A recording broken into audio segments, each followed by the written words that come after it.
Blockchain is changing everything we do online, from finance, payments, social media to gaming. The list goes on and on. And one area in particular that's undergoing a transformation is with e-commerce. We're seeing more and more e-commerce platforms accept cryptocurrency payments on behalf of their customers. But what if all of this moved onto the blockchain? Well, today I'm going to show you exactly what that would look like by showing how to create a decentralized marketplace like Amazon, step by step. We'll create a marketplace powered by smart contracts in the blockchain where people can buy and sell things with cryptocurrency. So this is an amazing project to learn the fundamentals of blockchain development, and also something that you can use for your portfolio if you're trying to land a high-paying Web 3.0 job. So you don't have to be an expert to get started today. I'll show you everything you need to get started from scratch, like how to create the smart contracts in Solidity, how to write the tests, how to make a website, and how to put your project on a blockchain. So I'm super excited to show you this today. So if you're new around here, hey, I'm Gregory. On this channel, I turn you into a blockchain master. And I spent a ton of time, making this video for you. And the only thing that I ask in return is that you smash that like button down below for the YouTube algorithm and subscribe to this channel. That really helps these videos out so then more people can learn about blockchain. And if you like what you see in this video today and you want to learn how to become a blockchain master step by step from start to finish, get your first blockchain job, increase your salary past 100K, then head on over to dappuniversity.com/bootcamp to get started today. All right, so let's take a look at what we're going to create in this tutorial today. So we're going to create an e-commerce website inspired by Amazon.com called Dappazon, okay, where you can list products on the blockchain and people can purchase them with cryptocurrency. So you'll be able to connect your wallet with MetaMask. You'll be able to view a product, click Buy Now, and that will create an order for the merchant to fulfill, and they can deliver it to you on chain. So let's take a quick overview of the architecture of what we're going to create today. Again, we're going to create a smart contract to handle the marketplace for purchasing things with cryptocurrency and modeling the products, okay? And essentially what's going to happen is a user is going to connect with their browser with a blockchain wallet like MetaMask. They'll have some cryptocurrency in their wallet. They'll connect to our blockchain-based website that we will create in React.js. They'll purchase their products this way because this website will talk directly to a smart contract created in Solidity on the Ethereum blockchain or any other EVM-compatible chain that you want to. And the merchants will receive the Ether that's contributed by the end user, and the smart contract will create each individual product order that needs to be fulfilled for the customer here. And another thing I want to mention is that in addition to the blockchain, we're going to be using the interplanetary file system, or IPFS, in this tutorial to host the images. So what does that mean? Well, basically, you see all these different products here that are on the blockchain, and we can transfer the ownership of those products with smart contracts and cryptocurrency. But we have images that are associated with this, like the shoes have a picture of shoes, sunglasses has a picture of the sunglasses that you're going to buy, et cetera, et cetera.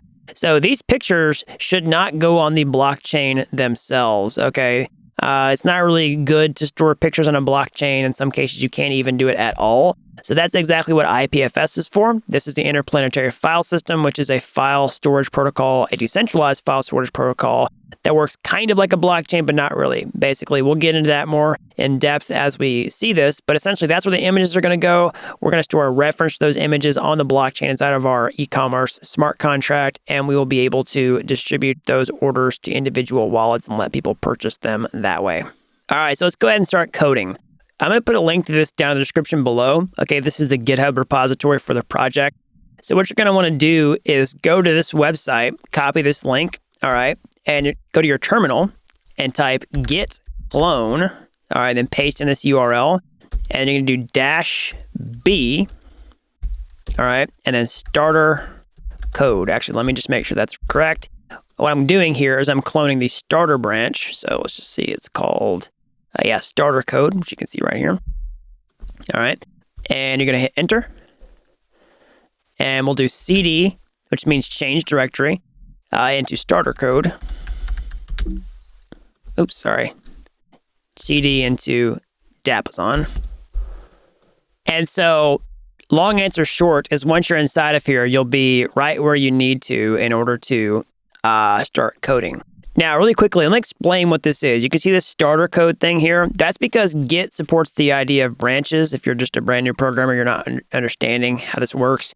Basically, Git is a version control protocol, and you can create multiple versions of your code with branches. You can see the master branch here is the final code solution. We've got smart contracts inside of there, right?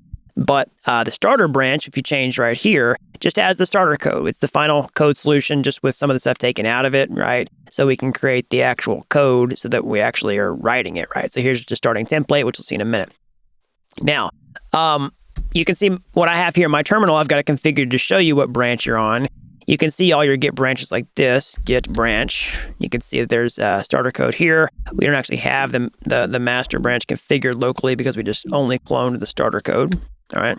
And then one more thing I want to do before we jump into the code is people tell me all the time they can't push their code to GitHub. Well, that's because you cloned your repository from my repository and you need to take my repository away from your code. So what I'm going to show you how to do that really quickly. If you type in git remote-v, that's going to show you the link to this repository here. That's what's called the origin repository. So that's the Dapp University GitHub organization, and you're never going to be able to push your code to this thing here. So what you can do is type git remote remove origin, and that will remove that. Type git remote v, you can see that it's gone, and then you'll be able to push to your own GitHub repository later whenever you create a new repository on GitHub and follow those setup instructions. All right, so really quickly, before we get into the actual code itself, let's just make sure that you have all your dependencies installed. The good news is you really only need Node.js to get started, okay? This is going to let you download all your other dependencies, all right, inside of our package. So just make sure you've got Node.js installed. If you want to see what node version you have, you can go to your terminal and type node-v. All right, I'm using 14.16.0. And so that's what I'm going to use to install my other packages. So we can do that like this. We say npm install. All right, with that to finish. And if you're an experienced developer already, you can use whatever node version you want to understand which is going to be compatible. But if you're brand new and you don't know which node version to use, I highly recommend using the exact same version that I'm using in this tutorial, just to make sure, just to eliminate any possibilities something might be different. All right, so now that that's finished, let's go ahead and open up the code. And I'm going to use Sublime Text. That's my text editor of choice. But you are welcome to use whatever text editor you'd like as long as it works for you. So I'm going to open up the package.json file first. We'll take a quick tour of everything inside of here. But this is basically what just installs all the dependencies for our project with a few other specifications. So a minute ago, I was talking about how Node.js is really the only system dependency that you need to install. Node.js is what installs all the other project-specific dependencies that you need. Things like Hardhat, which is the smart contract development framework that we'll use for this tutorial. Okay. So you can essentially take a look at that right here. Let's look at Hardhat. So this is a framework for creating Ethereum smart contracts and for other EVM-compatible chains with Solidity. This is what we'll use to create the smart contracts, write the tests, etc., etc. All right, so this is structured like a Hardhat project. Inside of here, you can see the smart contracts directory, so called contracts. This is Dapp. This is the first one we'll work on. You can also say a source directory, for the front-end website, React. We'll get to that in a second whenever we start coding at the front end. We're going to do the smart contracts first, then go to the front end. You can see the test for this placeholder here inside of dappazon.js. And so the test directory, this will create the tests for the smart contract. We've got some scripts for deployment, and that's sort of the highlights here. One of the things is the Hardhat configuration file, which is hardhat.config.js. We won't really need to do anything with this, but I just want to let you know that that's there if you need to. All right, one more thing I want to do before we get started is I want you to take this command here, npx hardhat test, and put it into your terminal and see what happens, because you might see an error message that looks like this. Okay, it says it requires all these dependencies to be installed, okay, et cetera, et cetera, et cetera. So if you see this, then just go ahead and do this. It says, it tells you the problem, but it also tells you the solution. It says, please run npm install -save dev. Okay, so go ahead and just take this and then copy it and then paste it in there. And that should satiate the error. Okay, so wait about it to finish. Let's rerun the test command and see if it passes. And now that's done, let's just try running the test again to see if it works. Okay, all right, it does work. It says 0 passing. That's because there's no tests inside of there, but you just want to see that it's actually responsive to your commands, and before it was not. It was just blowing up and giving you an error message. So I just want to get past that before we get started. Okay, so now let's go ahead and open everything back up into our text editor here. We're going to go ahead and creating these smart contracts for the project. Again, going back to our diagram, these smart contracts is basically going to be the back end for our e-commerce website here. So we're going to have a web browser and the website, which we'll connect to, in the second half of this. But first, we're going to create these smart contracts that way people can, model the products in the blockchain, process the orders, and then distribute those to people one by one. Okay, and also give the proceeds to the the developers or the merchants in this case. Okay. So we're going to create these smart contracts in the Solidity programming language. Again, this is the main programming language for creating Ethereum smart contracts. You can also compile these smart contracts and put them in other EVM compatible chains like Polygon, Binance Smart Chain, etc., any Ethereum layer 2. You can also use Solidity. So the nice thing is it's a high-level language. It's pretty beginner-friendly on the grand scheme of things. It looks a lot like JavaScript or Python. So if you're familiar with either of those languages, you're going to come up to speed pretty quickly with Solidity. And even if you don't know either of those languages, it's pretty beginner-friendly to learn. All right, so let's go ahead and jump in and get started. So I'm going to open up this file here inside of contracts, Dapp is on.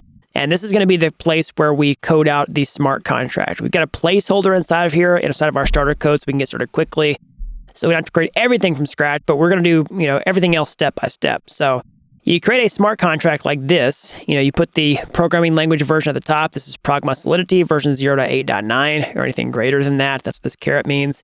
And then we create a smart contract with this contract keyword. We say contract. We give it any name we want to. We're going to call it Dappazon, all right, just to play on Amazon and Dapps.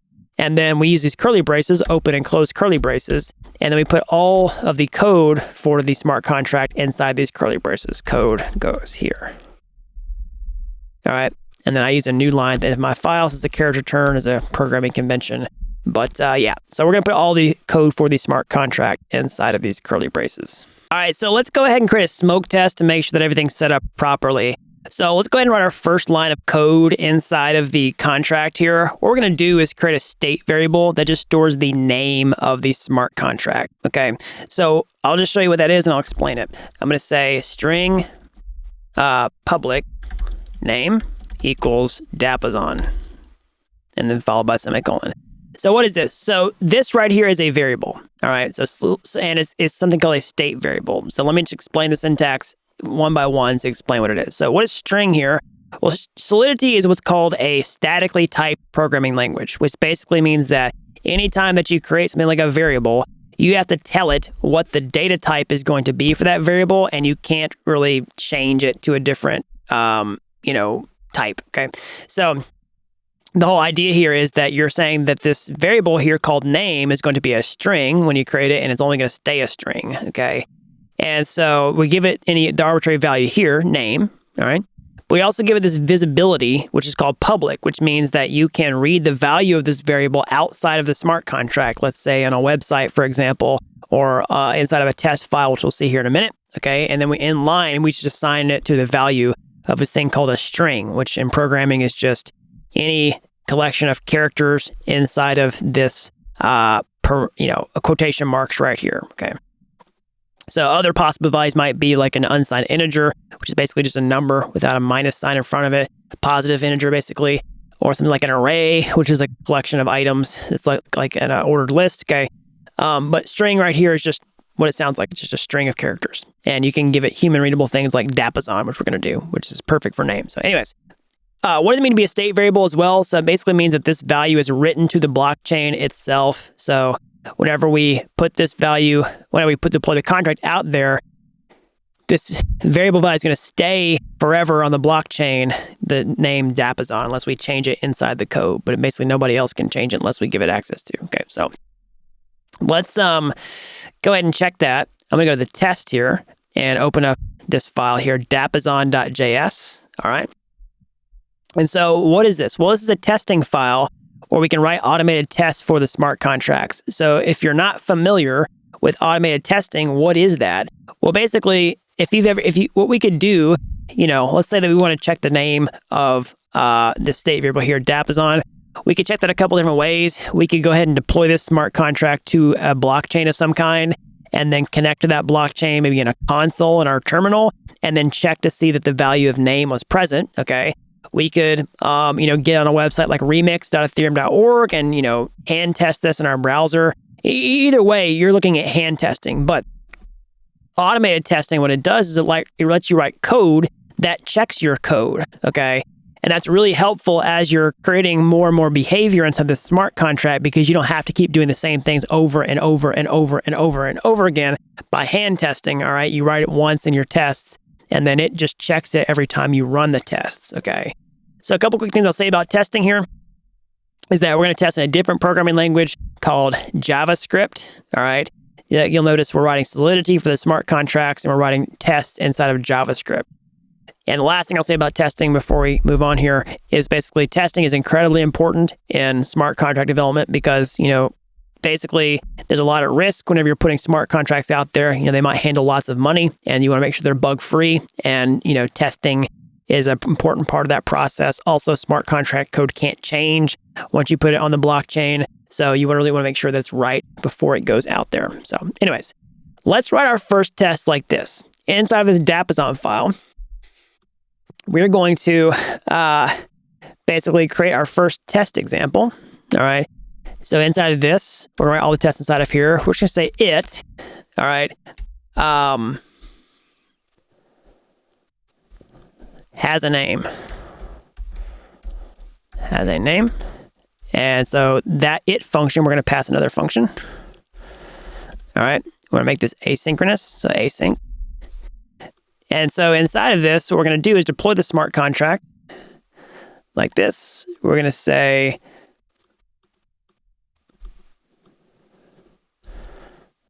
const Dappazon equals await ethers get contract factory.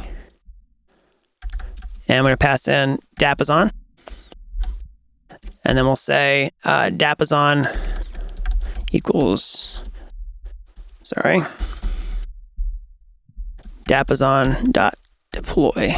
And that should be capitalized here. It should be capitalized as well. All right. So then what we're going to do is just say expect await Dappazon, lowercase. And I realized this is misspelled as well. Dappazon dot name to equal Dappazon. All right, so let's just run the test and see if that passes.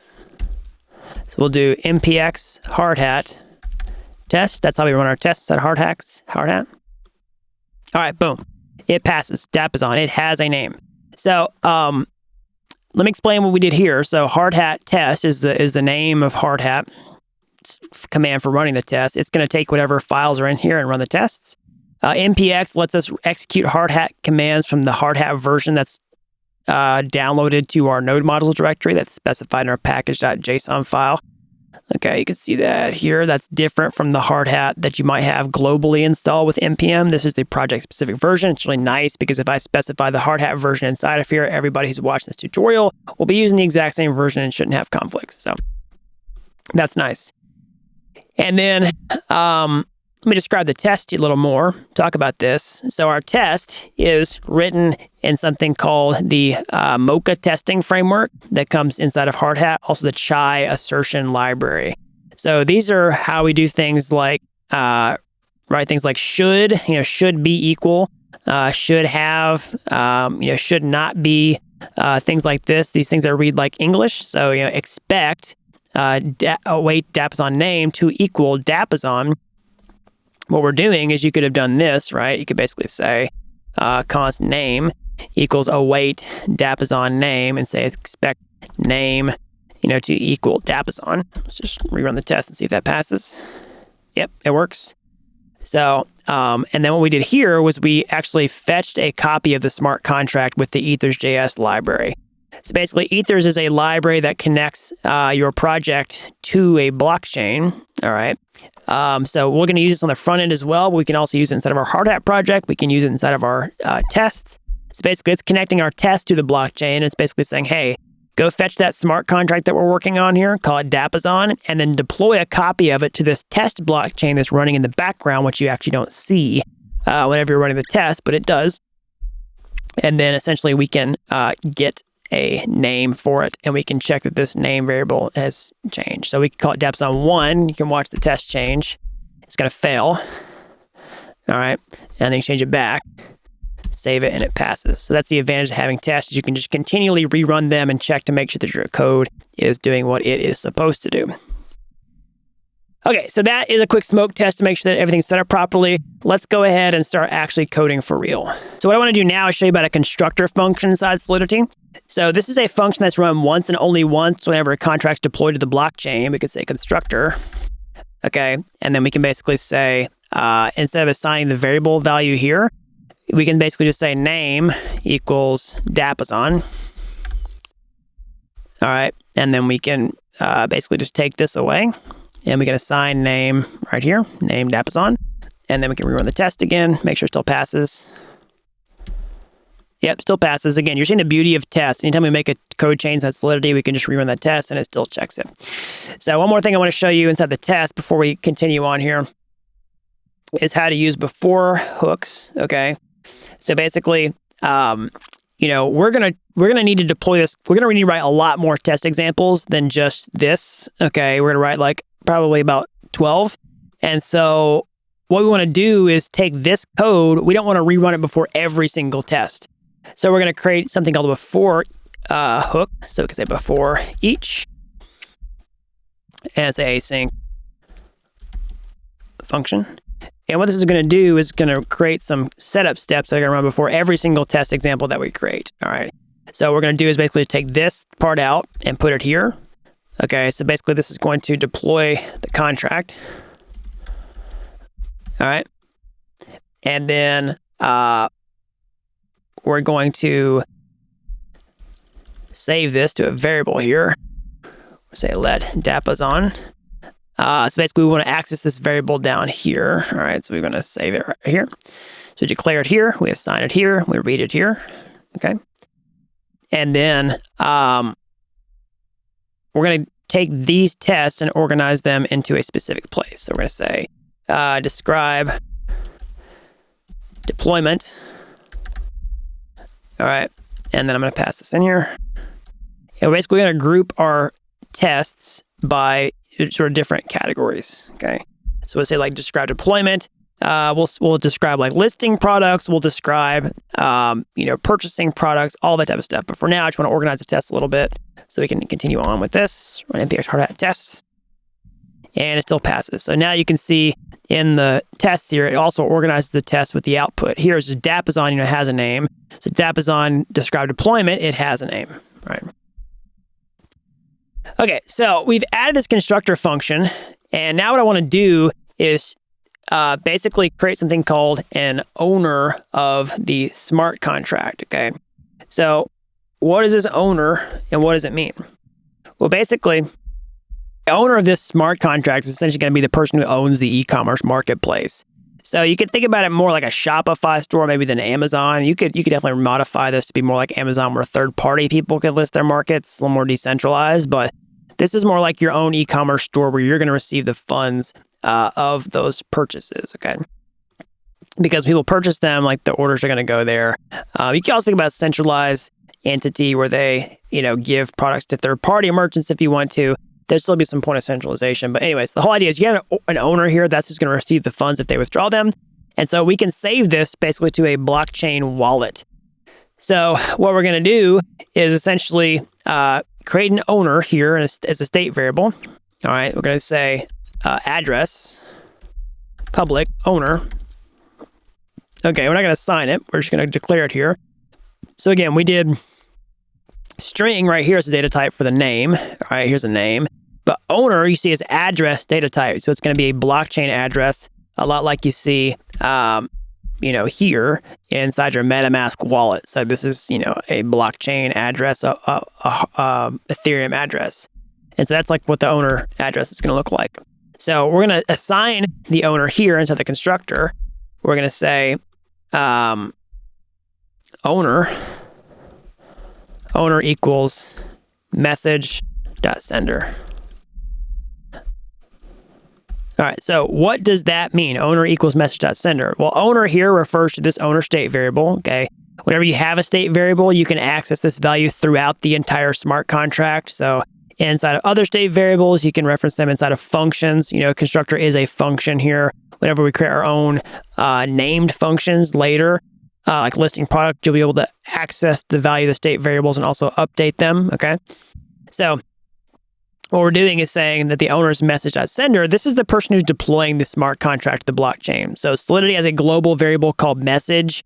And anytime that you're making a transaction, you can also see who's sending that transaction, who signed it, and that's the message.sender in this particular case, okay?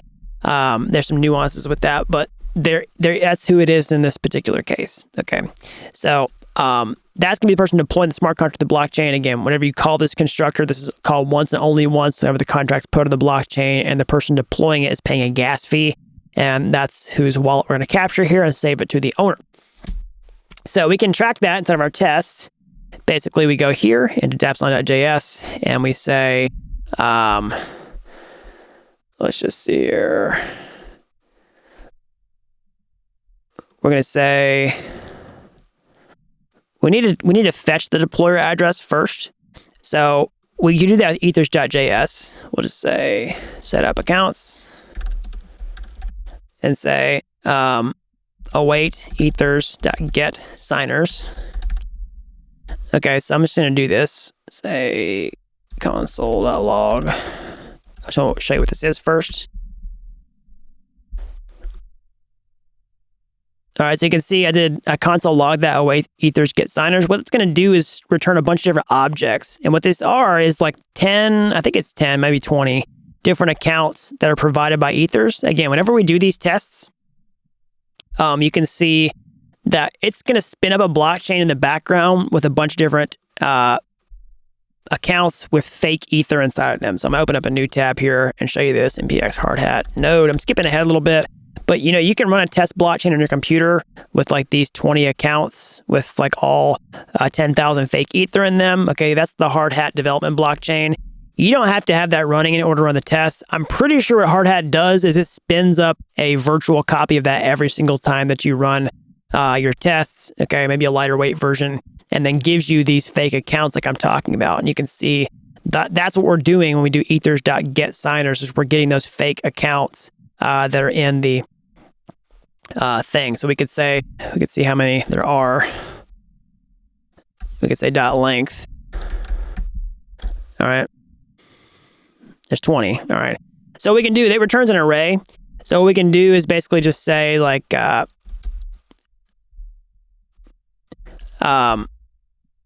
on. Ethers get signers, const signers. Well, let's do this. We don't want to assign to a variable. We want to break out each individual account. So we just say like deployer. It returns an array, so we can do this inside of JavaScript to assign each individual account. So we're going to go set up 2 accounts here. We'll do a deployer and a buyer. Okay, so that'll be the first 2 accounts in the list. And then we can console log deployer, buyer. All right, and we can save those here. Say let deployer,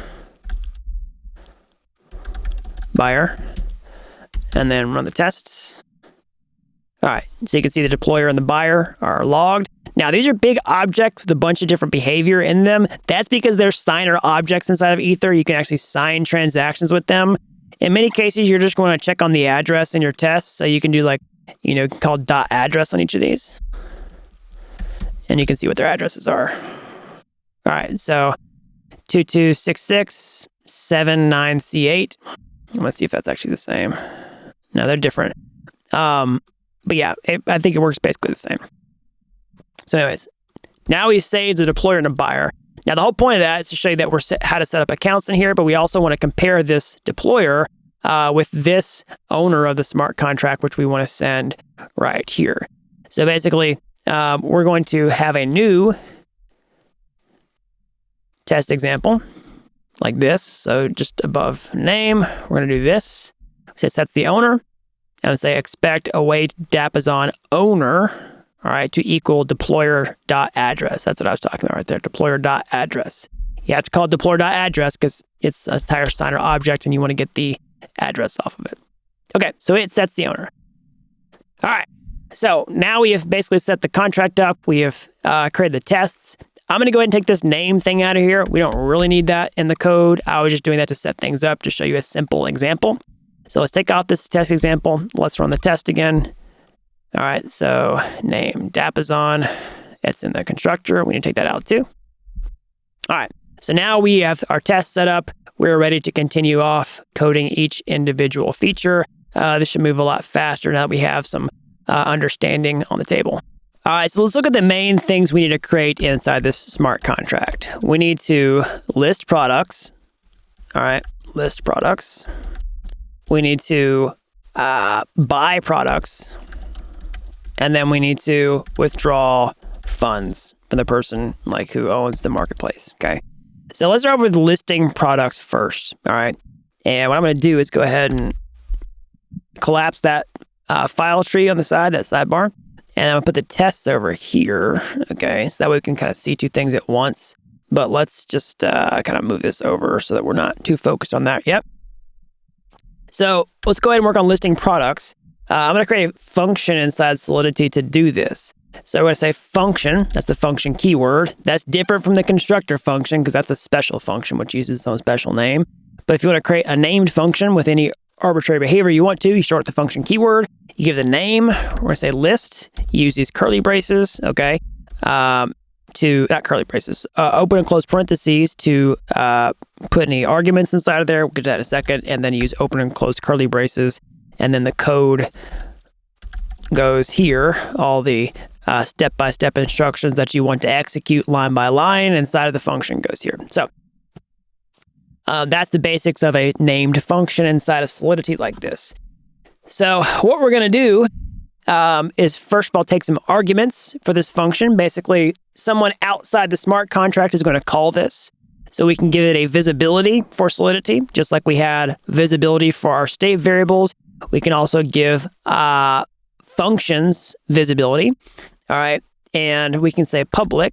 So basically that means anybody outside the smart contract can call this function instead of it being internal or something like that, where only somebody maybe inside the smart contract could call it. So we want to be able to call it on the website, for example. So inside of here, what we're going to do is list a product, okay? So it's going to take some function arguments inside of here. We'll say an ID, all right? We need to give it the data type, which is uint256. So basically, I'll explain that in a minute, but uint ID, string, memory, name, string, memory, category, okay? Now, we need to add some more arguments here, and this is getting kind of long. So I'm gonna go start breaking this up on multiple lines. You can do that inside Solidity, which is nice. All right, and then that'll make it a lot easier. And we're gonna say string memory image.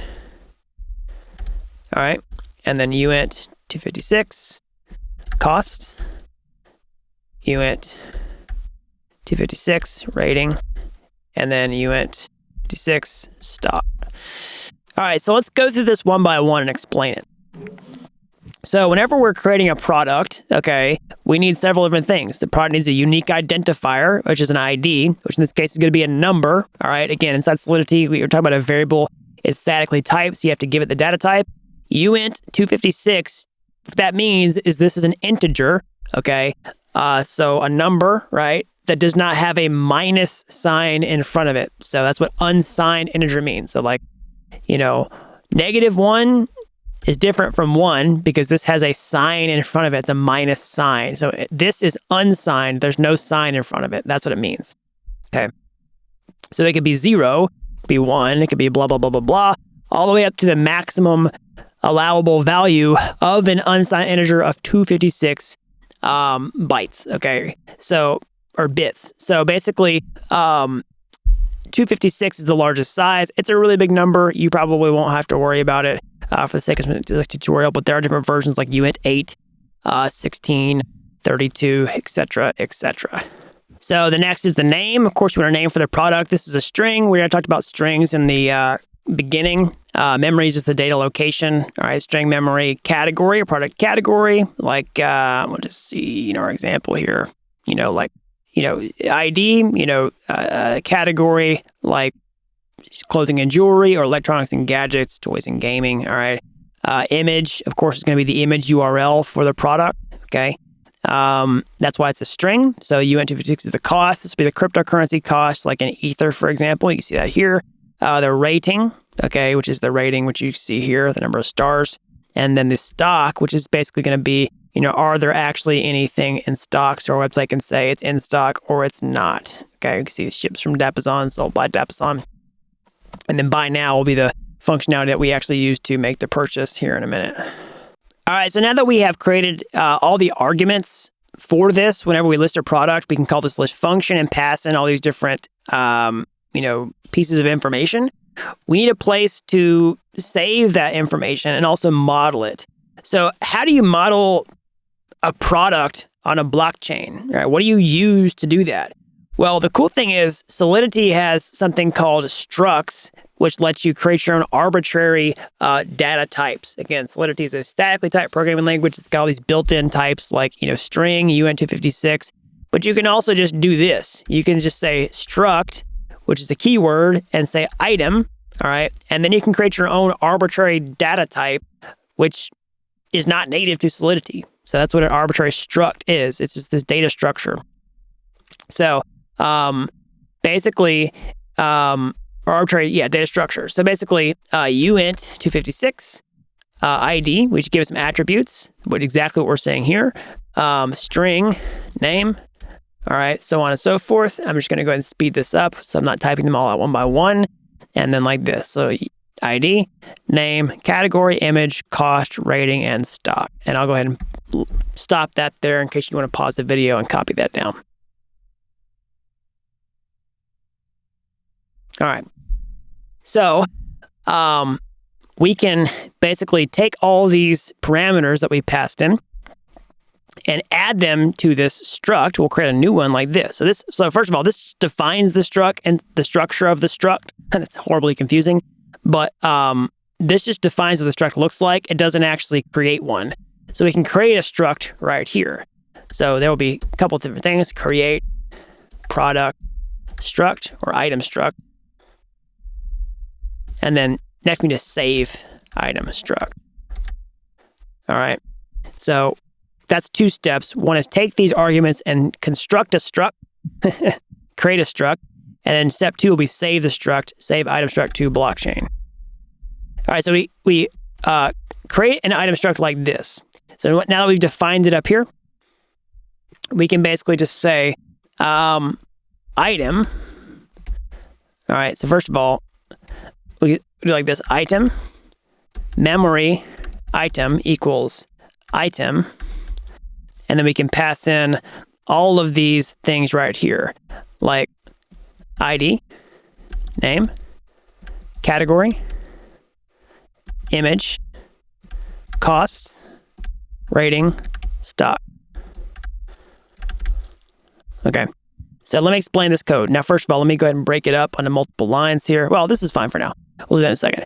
So again, inside of Solidity, you see this here, like we created a variable, okay?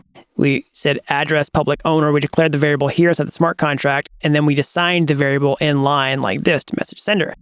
Now, anytime you're doing something, before we had, you could say like, string public or string, name equals foobar, right? Inside Solidity, the whole point is you're basically giving the data type, the name of the variable, and then you're assigning it to something here. Okay, so we're doing the exact same thing. The type in this case is item. All right, we created an item data type with the struct keyword here. So we're going to create a new variable called item, and it's an item type because that's what we defined here. And then memory is just the location of the information of the data here. So item memory item equals, and this is how you create the new item. All right, so this is assigning it to a variable, but this is actually instantiating a new item, creating a new one. So you just do item by open and close parentheses, and then you pass in all of the attributes that you need, which we defined here, like ID, name, category, image, cost, rating, stock. ID, name, category, image, cost, rating, stock, which are passed in from the variables here. We just pass them directly down into this item that we created, save it to a variable, okay? So I'm just gonna break this up on some new lines just to format it.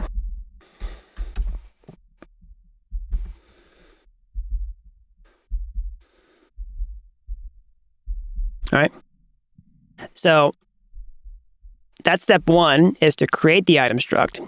Now we can save the item struct to the blockchain. So this just creates it in memory inside the function. We haven't saved the blockchain yet. How do you actually save it to the blockchain? Well, we're going to use something called a mapping to do this. All right. So let me just pull up something really quickly that'll help explain this.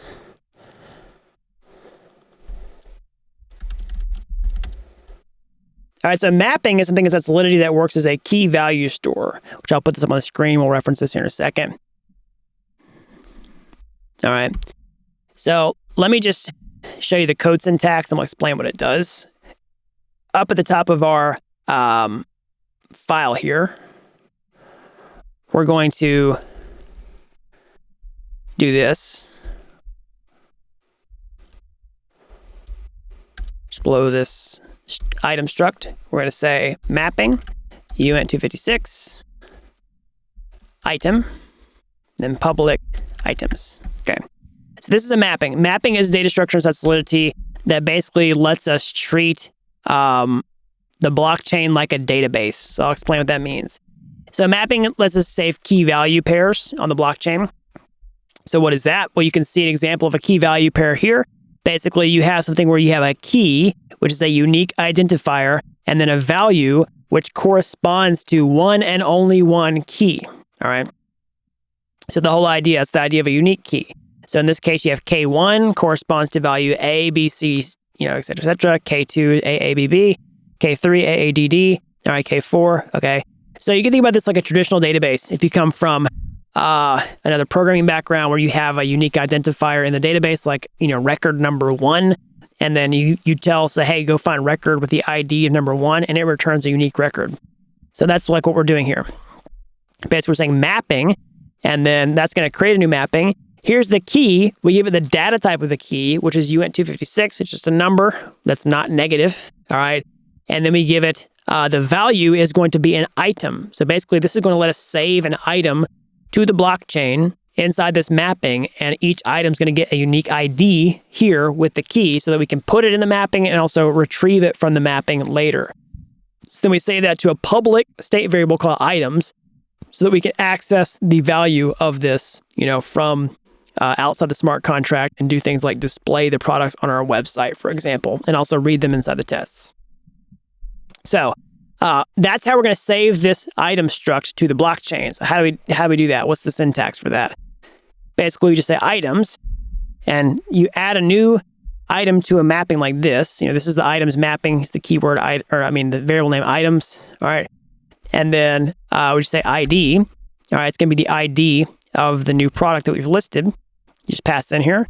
And then we say equals the item that we just saved here to the variable. It's pretty simple. All right. That's it. You just use the open, close brackets, passing the ID, and then assign it with the equal sign, and then pass the item that you did here. Okay. All right, so that should be enough to write some tests to check for this behavior. Then we'll add a couple more things. Okay.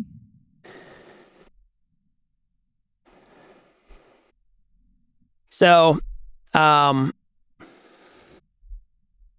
the test, what we're going to do is I'm going to copy this, describes deployment. Say describes listing. All right. And then as I say, sets the owner, I'll say it returns returns item attributes. Okay, we'll take this off here. And then I'm also going to take this before each up here. I'm going to copy it. I'm going to put it inside of here. Okay, and I'm going to take all this stuff out. I just want a new before each inside of here. Because what I'm going to do is call the function for listing inside of here, and then we'll write multiple test examples that check for the behavior afterwards. So I'm going to say let transaction, like this. And then in order to call the, this, I'm basically going to say await Dapp is on, connect employer, list, call the list function. And then we're going to need to give it some different variables. So let's just do this here. Let's say ID is 1. You can see him here, name, we'll call it shoes. All right, let's say category is clothing. All right, let's say image. Let's just call it image for now. Cost, let's just call it 1 for now. Rating 4, stock 5. Okay, we're going to change some of this stuff, all right? But then essentially inside of here, we're going to check for that. After we do that, we're going to say,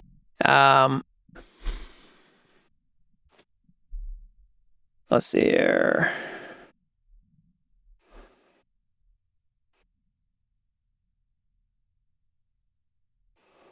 Await transaction wait. All right. So we got let transaction here, and we'll say const transaction. Well, no, it's transaction. All right. And then in the return item attributes here, what we're going to do is say const item. I'm going to fetch it back out, equals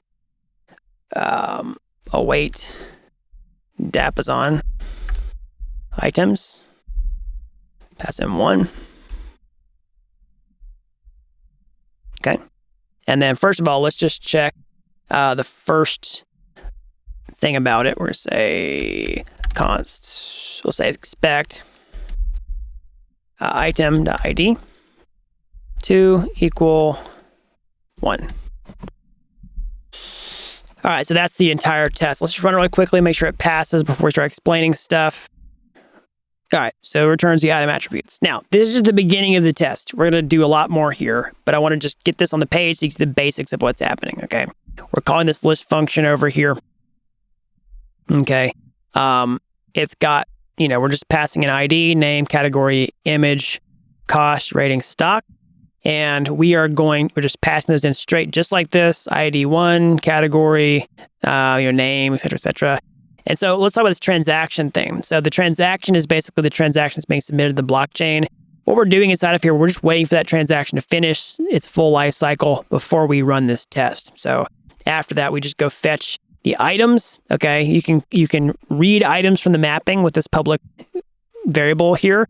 Solidity exposes a special function for us called items. You could just pass in the number 1, which is the ID. That's how you read stuff out of the mapping. You give it the ID, and then it returns the actual item itself. And you can call its attributes with dot on side of here. So like if you did console.log.item, if you did console.log.item, you'd see everything on there. But you can just dig into each thing individually, like ID, et cetera, et cetera. Okay, so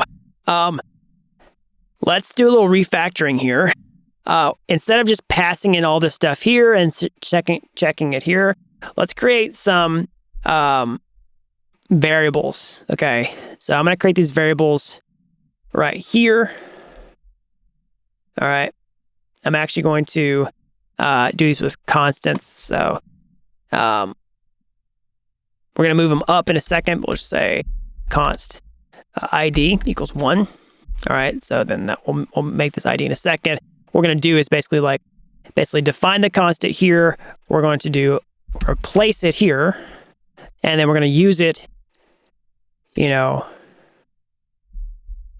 here. All right.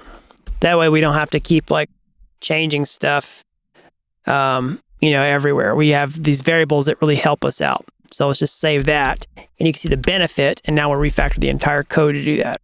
All right, so it returns the attributes, it gets the item correct. All right. So now let's do that for the other attributes as well. We'll say, I'm just going to go ahead and toss these in there, and then I'll explain them one by one. All right, so here's the new values that we want to do. All right, so let's explain these one by one. All right, so ID, pretty self-explanatory. We just did that. Now, name, of course, is pretty self-explanatory. We just give it the name of the product. Category is pretty self-explanatory. It's clothing. It's just a string. Now, image might be a little less self-explanatory. So earlier in the tutorial, I was talking about how we're going to save these images in the blockchain. So you can see these images here. All right, this. This is decentralized. We're not putting these images on a web server somewhere. We're putting them on the interplanetary file system, or IPFS. That's this thing right here. So we're going to put the images there, and then we store the URLs for those images inside of our smart contract, okay? So instead of having to do a bunch of crazy stuff with IPFS for this particular tutorial, what we're going to do is basically just give you IPFS images that are preloaded. All right, we've already uploaded them for you, and then put them on the blockchain, and that way you can code out your project without having to learn how to do everything on IPFS and do that from scratch. I got plenty of other tutorials on my YouTube homepage that will show you how to do that if you want to do that part yourself. And another quick thing is you can actually paste that link into your browser here, and you can see an example of this image file that's hosted on IPFS right here. All right, so let's keep it going through here. So next, let's look at the cost, okay? So the cost is going to be the price of the product expressed in Ether, okay? So you can see here on the website, we have a human readable name like 0.25 Ether, which is basically, we price the products in Ether, we use decimal places on the website. One thing you have to understand is inside of smart contracts, we don't really use decimals, okay? So if you're going to store the price of a product, you do it in what's called the way value. All right, so what does that mean? So basically, way is the smallest subdivision of Ether.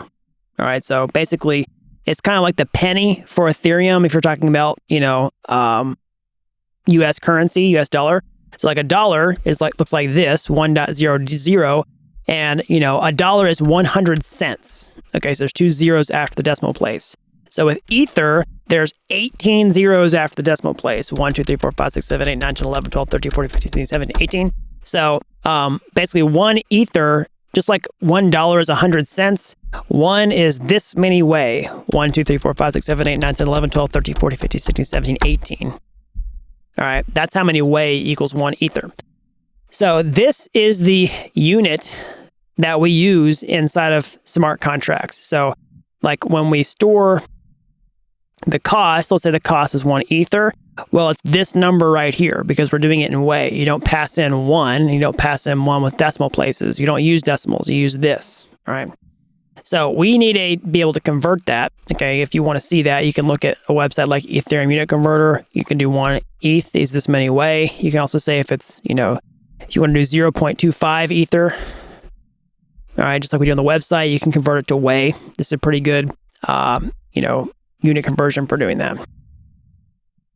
Okay, so we have a helper for this in the test already. You can see this tokens. You just pass in the big number, and it will convert it to the smaller number for way. So basically, for this would do tokens 1. That's 1 Ether is going to convert it into that big number like this. 1, 2, 3, 4, 5, 6, 7, 8, 9, 10, 11, 12, 13. Right. All right, so then rating is pretty self-explanatory, and stock is pretty self-explanatory. It's just how many items are in stock. Rating, of course, is the product rating. So now we're going to take all these variables. We're going to put them down here. ID, name, we'll replace this with name. And then category, we'll replace it with this. An image, replace it with this. And then cost, replace it with this. And then rating, replace it with this, and then stock, replace it with this. All right. And also, lastly, what I'm going to do essentially is just take all this stuff and we're going to put it at the top of the file because we're going to use it through multiple tests, and then put it up here. All right. And then just save that. And then let's run the test, make sure it still pass. All right. So now that those pass, we can also dig into multiple other things. We can also not just check the item ID. We can also check the name, category, image, cost, rating, and stock. So I'll pause the video there. I'll let you pause the video if you want to and copy that now. All right, let's run the test. And boom, it passes. All right, so a couple other quick things I want to do before we wrap up this list function is I want to emit an event on the blockchain. Okay. So what does that mean? Well, Solidity lets you create your own events that can be emitted inside of functions. And this has two primary benefits. One is that anytime this function is called, somebody could subscribe to the event in order to get a notification about it. All right, maybe it's a push notification on your phone. Maybe it's an alert that pops up on your website. Maybe it's an email alert, whatever it is. You could subscribe to that event with something like Ethers.js and then, program it to do whatever you want to do. So that's the first benefit. The other benefit is you can look at every single time this function was ever called on the blockchain very easily by fetching the event stream and looking at every single time a product was listed. All right. So you can define your own events inside Solidity, much like you can define your own structs with the event keyword. All right. Let's just say right here, say event. All right. We'll call list. And then we'll just tell it the information that we want to include in the event. We'll say string name, uint256, cost, uint256, quantity. All right. And then that just defines the event right here. Now we can list it right here. Or sorry, we can trigger the event or emit it right here. Emit, lists, pass in name, costs, stock. All right. Now we can check for this in our test like this. We can add a new test just below returns the item attributes. We can say it emits list event and say expect transaction, which we created here. All right, to emit Dapp is on and then list. That's the name of the event. Save that, run the tests, and it passes. Okay. So the next thing I want to do, the last thing I want to do for this function is restrict listing to only the owner of the marketplace. So again, in this case, our simple example is just somebody who deployed the smart contract, the owner in this case right here. And then they're going to be the ones that list the products, and they're the ones that receive the funds for each individual order as well. Okay. So if that's the case, we don't want somebody else to list the products. So what you can do inside Solidity is use a require function. So Solidity has a special function called require, all right, which basically says require like this. And then what happens is anytime you put something inside of this function, it has to evaluate to true or false, okay? So like true or false. That's Boolean values, one or two options, okay? And so if it evaluates a true, then Solidity will continue executing this function, all right? But if it evaluates a false, it will just like stop on this line and then, it'll just stop. Yeah, it'll just stop working. It'll just blow up. The transaction won't finish. So I'm just going to run this, require true. Let's rerun the test. You see it still passes, but if I do require false, it'll just stop. Yeah, boom. Transaction reverted, right? So you don't really use require true or false. That's kind of pointless. That doesn't make any sense. What you do is you create statements that evaluate to true or false. So like, require 1 + 1 = 2, all right? That's going to work. All right, does it equal 3? No, it doesn't equal 3. Values to false, function's not going to keep going. But that's also pretty useless too. But I'm just illustrating that. What we're going to do is require that the message.sender, the person who's calling the function, is equal to the owner. Okay, so basically this is the address that owns the smart contract, and then that way it still passes. All right. So we could say, equals to somebody else. You could write a test that checks for this. But we just want to make sure that the owner is the only one who can call this function. All right. So now you could leave it this way. It would be just fine. But what I'm going to do is create something called a modifier inside Solidity. So I'm going to take this line here and then create something called a modifier up here. So we'll say modifier only owner. Okay. And then I'm going to take this line, cut it out, and then put it here. And then I'm going to do this. And I'm going to take this and apply it to our function like this. Run the tests. And it still passes. Okay, so let me just explain what I did. So this modifier is something you can apply to your functions inside Solidity. It's a custom modifier, okay? So basically what that means is we create and use a modifier keyword here. We give it any name we want to and say only owner. And what that does is it modifies the behavior of this function to say only the owner can call this function. But because it's a custom modifier, we have to actually create the logic that checks for only the owner being able to do it. So that's pretty simple. It's one line of code. We just use this require function inside Solidity. We inspect the message.sender, who's the person who's calling the function, and we make sure that it is equal to the owner, all right? And then we use this underscore here, okay, followed by a semicolon. That just represents the function body. And what it's saying is, do this before the function body. You could do it after the function body if you want to, but that's kind of pointless and not very gas efficient. So we do it before the function body. All right, and then once we put it here, it applies it to our function that only the owner can call it. Now, I'm not going to write a specific test to check for this. We've got plenty of other examples of that inside other tutorials on this channel. I'll let you hunt those down and do that as an exercise if you want to. All right, so now let's get into the section on purchasing products. So we have first create the ability to list products. Now let's actually let people buy them. Okay, so I'm just going to take this, right here. I'll give ourselves some space at the bottom of the code here. All right, so we're going to create a function called buy. Say function buy. It's be pretty simple. We're going to pass in the product ID, uint256 ID. Say public. Okay.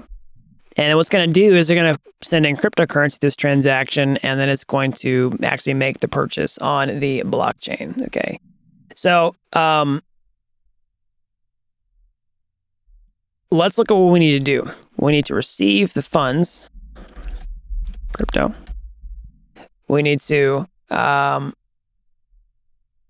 create an order, and then we need to subtract stock,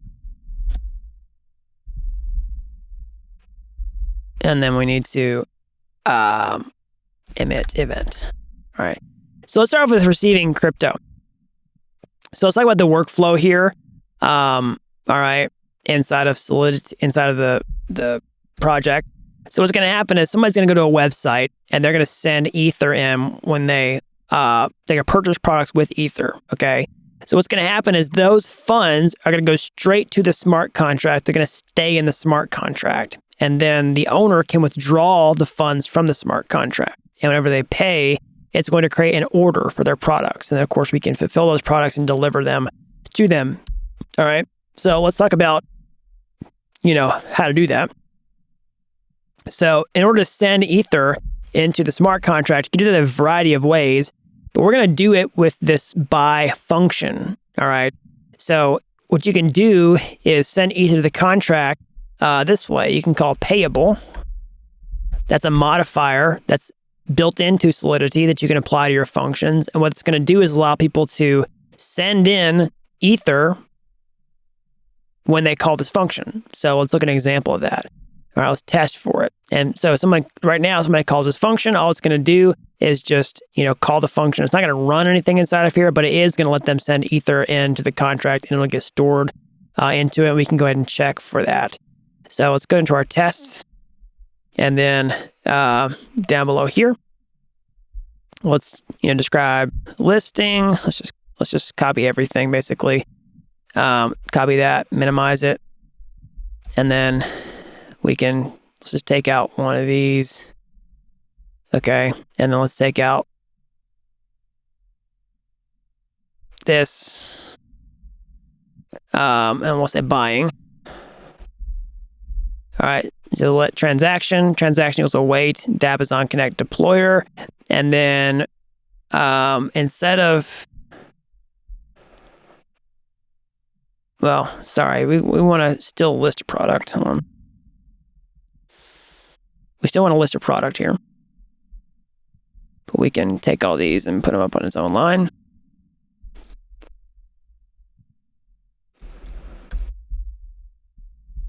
All right.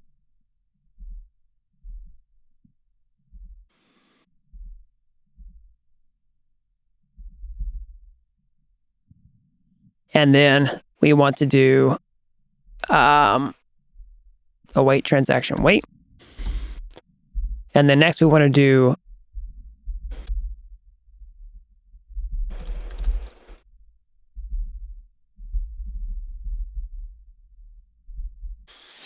transaction equals await Dapp is on connect. We're going to do buyer.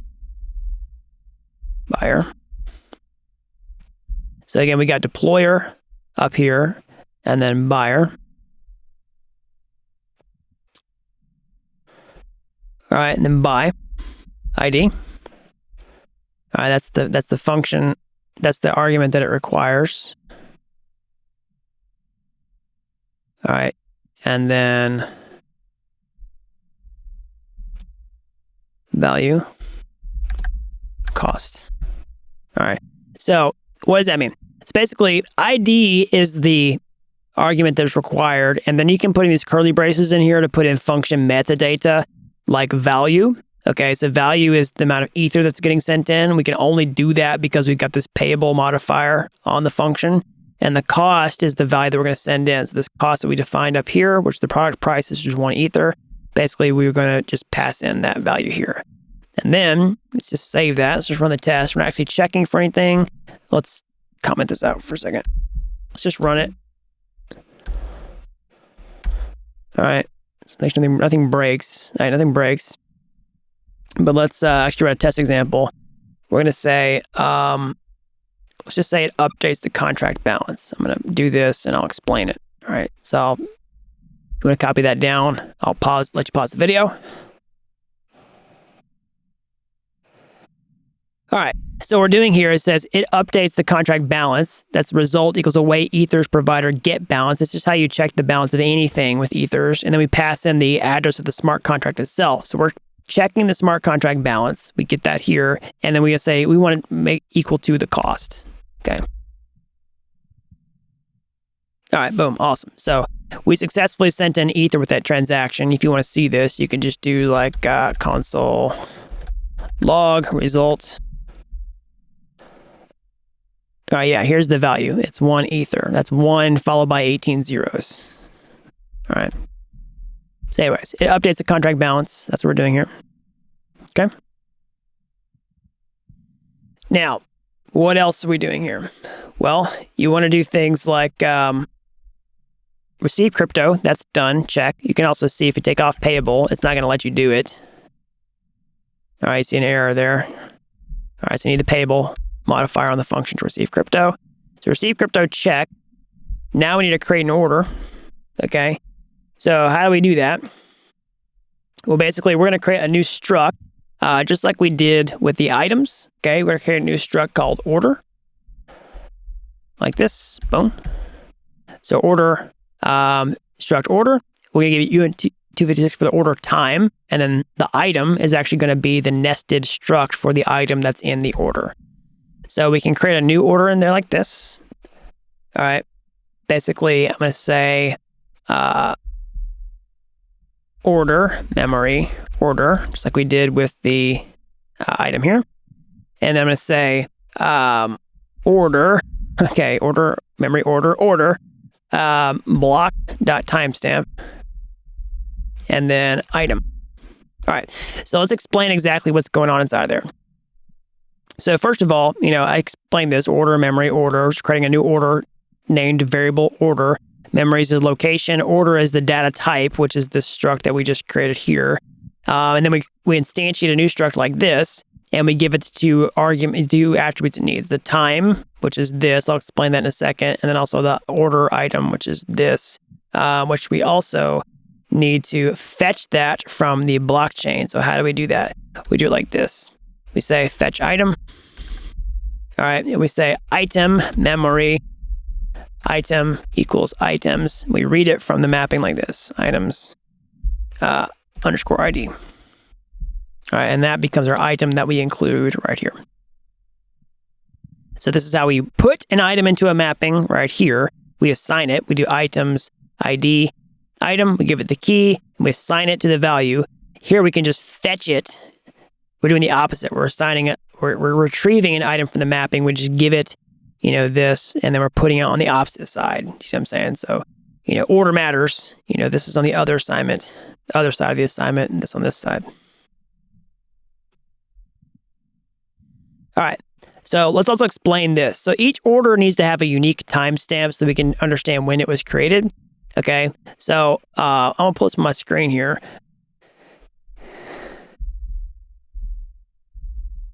So in Solidity, we use timestamps with epoch time. So what does that mean? So you see this number right here?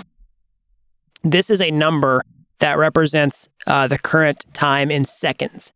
So basically, epoch time is a timestamp from, I believe it's, I always get the date wrong. January 1st, 1970. I can never remember if it's 1969 or 1970. January 1st, 1970, midnight, all right, is the number of seconds since this point in time. That's what epoch time is. So we save this number in seconds as the current timestamp. Now that the blockchain uses that, and each block that's included into the chain has a timestamp. So we're just using the timestamp of the block to grab that timestamp and say, hey, create a new order with the current time in seconds. And that's what it does. This is a globally available variable inside Solidity, just like message.sender is. We can do block.timestamp. It'll fetch that for us, and we save it to a timestamp so that we can create this order, and we give it the item. All right. Now, we need to save this to the chain. So say create order, save order to chain. So what we're going to do is create a couple different mappings for this. All right, one is we're going to create a mapping for the orders count. Say mapping address U256 public order count. All right. And so what that's going to do is basically understand the address is the key. That's the user who created the order, and then the U256 is the number of orders that they have received. And the next thing is the total orders. All right. So this is going to be a nested mapping. So we can have a mapping of mappings inside Solidity, which is kind of crazy, but it's pretty useful. So address is going to be the key. This is the user who placed the order. And then that's going to return a mapping of the quantity of products, for each individual thing or each individual order, right? Like basically, like if they have order 1, order 2, order 3, that's going to return each individual order right here. And we just call that public orders. So we can use both of those down to the smart contract like this. Saving order to chain. We want to essentially increase the order count for the user. We can say order count, okay, message.sender. This is the person calling the function, equals, we could do this +1, all right, but that's kind of longhand. The cool thing inside Solidity is you can just do this, orders ++, and it will just increment the count by 1 for you, all right? So we can basically just say, add order for user, and then give it the order ID right here. And then we can essentially update their orders like this. So orders message sender, orders order count message sender is equal to the order, and that will save basically their order number corresponding to their order in this particular mapping. All right. And then let's just see here.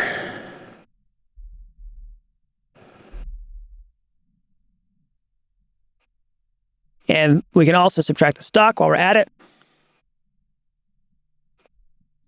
We can basically fetch the item from the mapping. This, the items ID.stock, and go ahead and update it. Items stock, -1. All right. And now we can check for this behavior inside of the tests. So over here, we're going to basically create a test here that just says it updates the buyer's order count. Updates buyer's orders count. Say result equals await Dapp is on order count buyer.address result to equal 1. Just save this. Let's make sure nothing's broken. All right, works. And then we say it adds the order.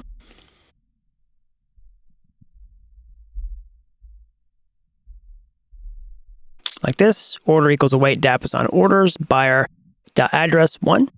So expect the order time to be greater than 0. We can't get the exact time unless we freeze the blockchain. And then expect order time item name to equal name. Save that. All right, works. I'm gonna reorganize this. Let's move the updates contract balance down to here.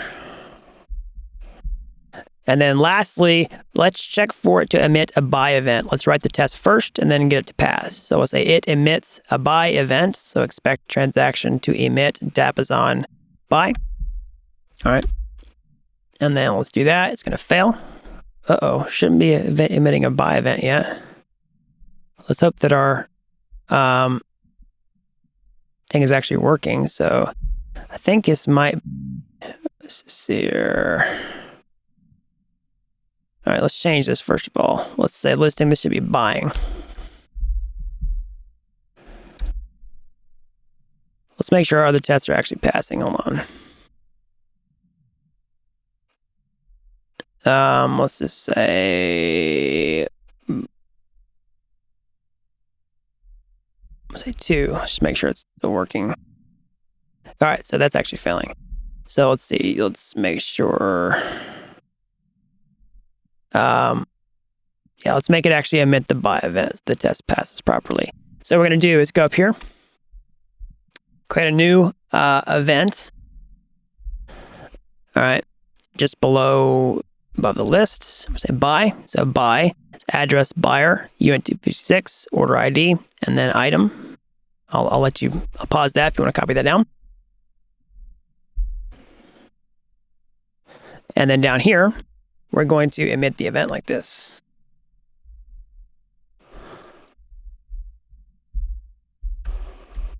Emit buy, message.sender, order count, message.sender, and then item ID. On the tests. All right, and everything is still passing. So you can definitely grab the test from the final code solution if you want to. I'll also just pull this up, and then you can make sure that that looks like your code.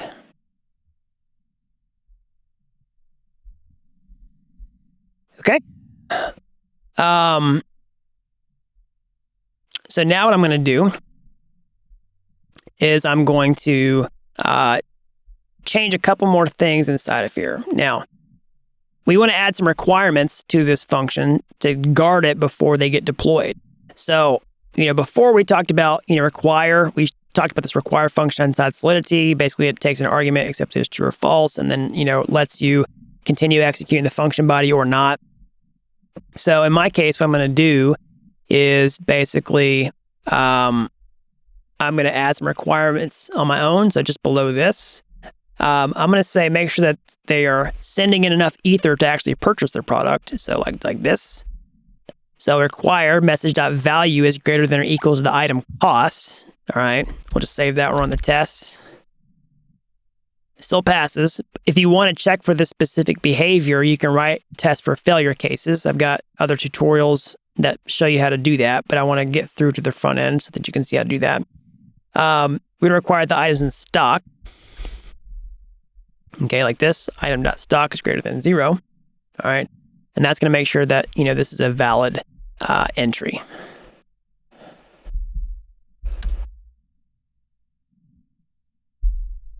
All right, they still pass. Okay, so the last thing I want to do is show you how to withdraw the funds. All right, so I'm going to go ahead and slap this function on here. It'll be a simple function for withdrawal, like this. All right, I'm going to pull this over. I'll let you copy that down if you want to. Pause the video.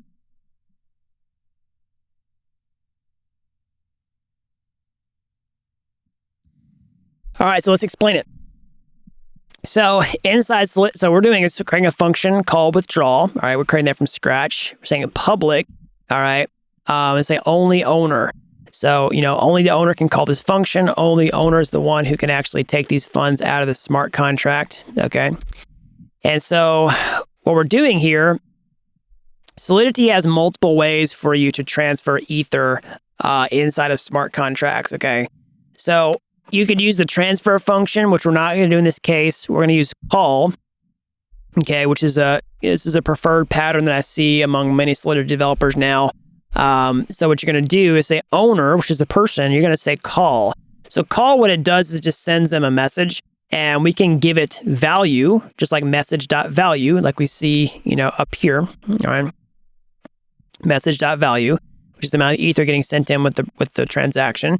And we can say message.value is going to be addressed this. So this is the address of the smart contract that we're coding inside of. And then we say address this balance, which is the total balance of the Ether inside the smart contract. And when we call the function, we just pass in this empty string, okay? And then that returns these values. So success just means that it was successful. And then we can just make sure that it was successful, true or false, before we make sure that withdrawal is finishing properly. So this is one of the reasons we use this pattern, is because we can check for the success pretty nicely, just like this, okay? So we withdraw funds that way. All right, we can test for this. I'm just going to go ahead and throw in the test example in the final code solution for checking on withdrawals. You could code that out yourself if you want to before I show you this. Give it 2 seconds to pause the video in case you want to do that. I don't give you a spoiler. I'll give you a spoiler alert, I should say. All right, but I am going to go ahead and throw in the final code solution here. And you can grab that from the code down in the description below the master branch, or you can just copy down what you see on the screen here. I just want to speed up so we can actually deploy the contracts and get to coding the front end. But here is the test example that we'll use for this. I'll pause it. If you want to pause the video, you're more than welcome to do that. I'll just do that.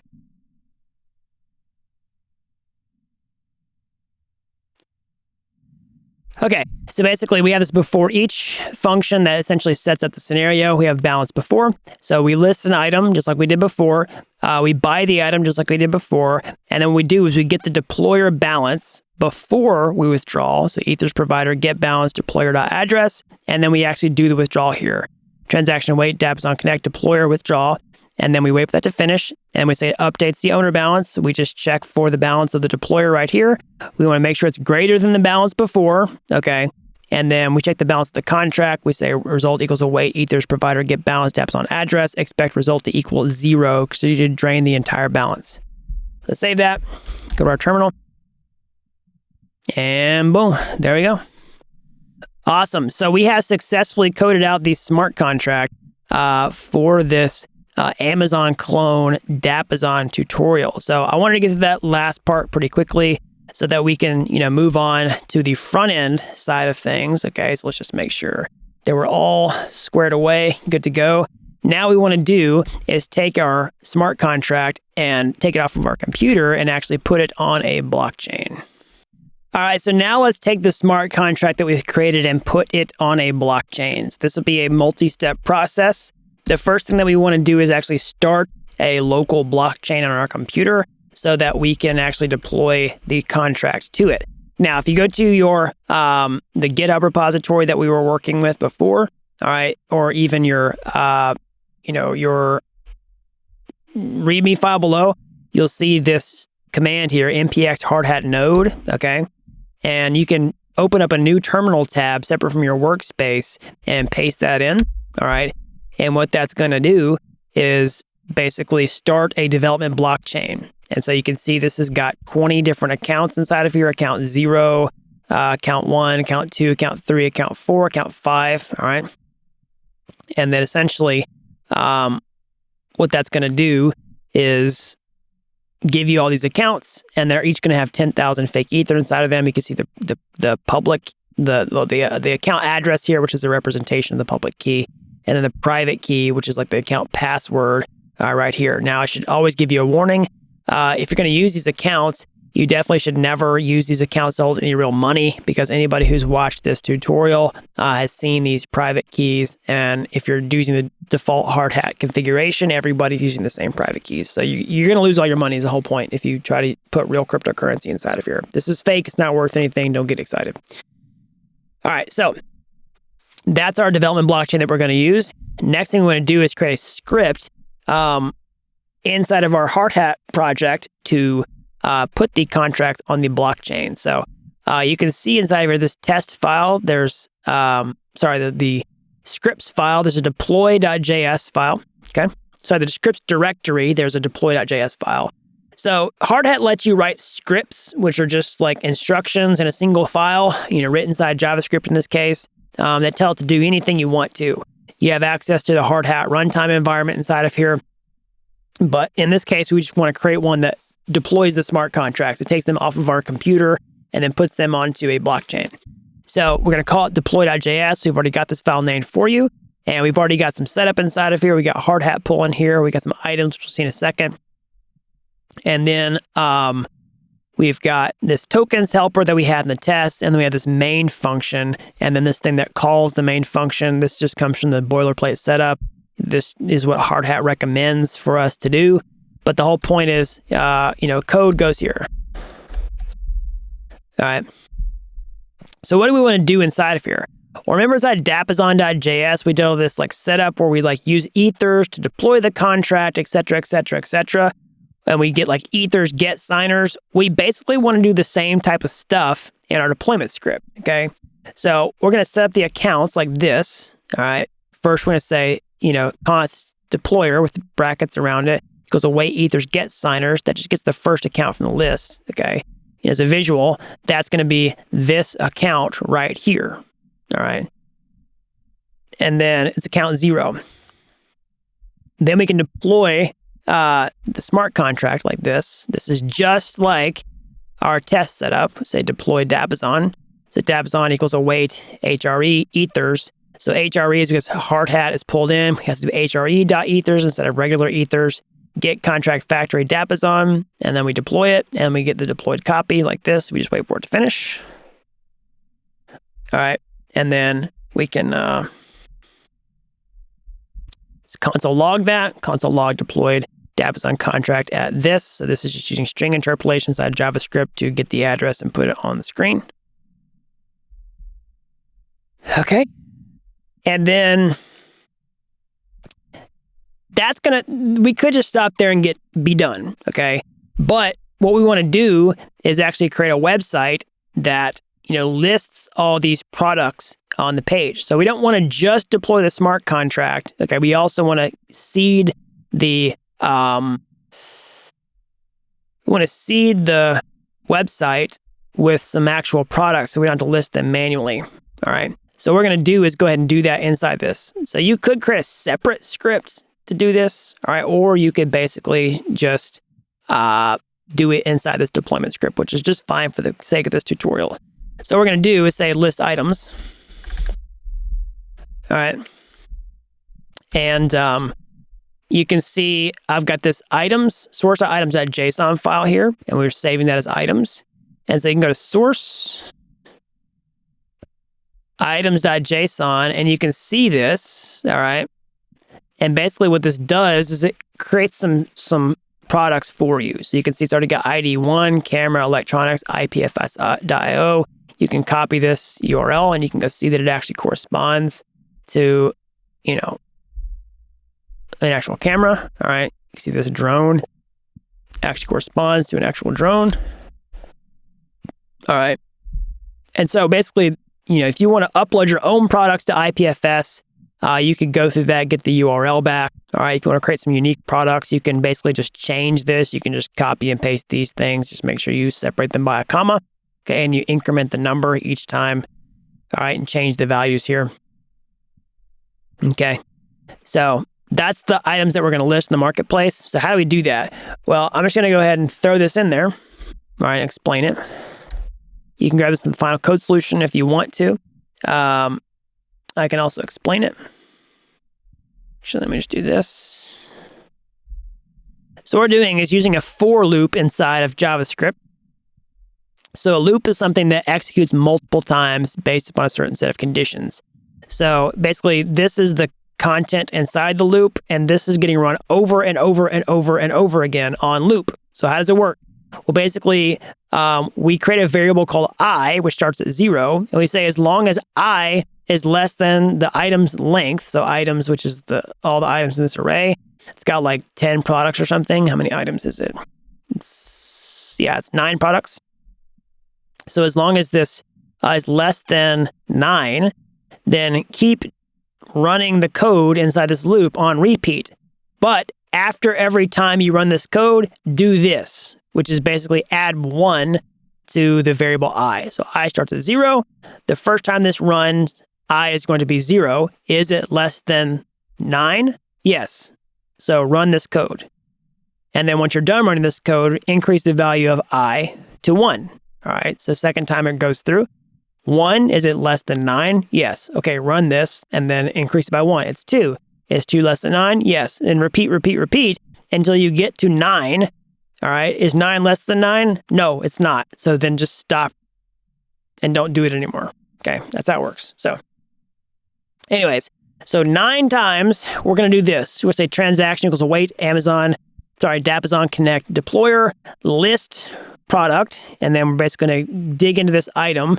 So items I, and then we're going to get the ID, name, category, image, price, rating, stock off of this. Okay, so ID, name, category, image. Price, we're converting it to tokens. All right, so it can be stored in way into it. And then rating, and then stock. And we're going to save it straight into the contract. We're going to do wait transaction wait, and then we're going to log it to the console just like this. All right. All right. So, and when in doubt, you can just take the deployment script from the final code solution and save it to your project just to make sure that it works properly. But now we can go ahead and run that. So back in my workbench terminal tab, I'm going to run this command, which you can find in your documentation here. You can basically say npx hardhat run. That's how you run a script. And then you give it the current directory, which is /scripts. And look for the deploy.js file. But then you need to make sure you do -- network localhost, because that's going to say run it against this localhost blockchain that you're using. If you don't do this, it's not going to work properly. All right, it worked. So compile 1 Solidity file successfully deployed. Dapp is on contract with this address. List in 1 item camera, list item 2 drone, etc., all the way through item number 9, which is the robot set. Okay, and then you can see that here, all those transactions went through successfully. All right, so now let's go ahead and set up the front-end application. Okay, so one dependency that I did not mention previously when we created the project is the MetaMask extension for Google Chrome. Okay, so in order to access the blockchain from your web browser, you need a special extension outside the box. Because blockchains, most web browsers don't support connection to the blockchain outside the box. That's what I'm trying to say. So you need a special browser extension, and that's what MetaMask does. It's also going to let people hold cryptocurrency in their wallet so they can pay for transactions whenever they're connecting to their browser, to talk to the smart contracts. So we talked about Ethers.js a minute ago inside the test. They're going to see that more to the front end. So you think about Ethers.js basically connects your application to the blockchain and makes your app a blockchain app. MetaMask makes your web browser a blockchain web browser. All right, so just Google MetaMask for Chrome. It'll take you to the Google Chrome Web Store. You can just click install. I've already done it. Okay, so mine says remove, but just say install or add to Chrome, something like that. And whenever you've created it, you'll see a little Fox icon up here. It'll walk you through some setup steps to set that up. Now, a couple other things we want to do to set up MetaMask before we proceed is you're going to go to your terminal here and look at, make sure your blockchain's running, okay, and that you deployed your contracts. But we want to add this blockchain, which is the Hardhat node, to our MetaMask. So you can see MetaMask lets you connect to multiple networks here. You're going to do add network, all right? You're going to call it add network manually. You're going to call it Hardhat. RPC URL is going to be this. All right, just copy this and then paste it inside of there. Chain ID is going to be, sorry, I have to cheat and look it up. Let me just look at this. Hold on a second. I'll tell you the chain ID.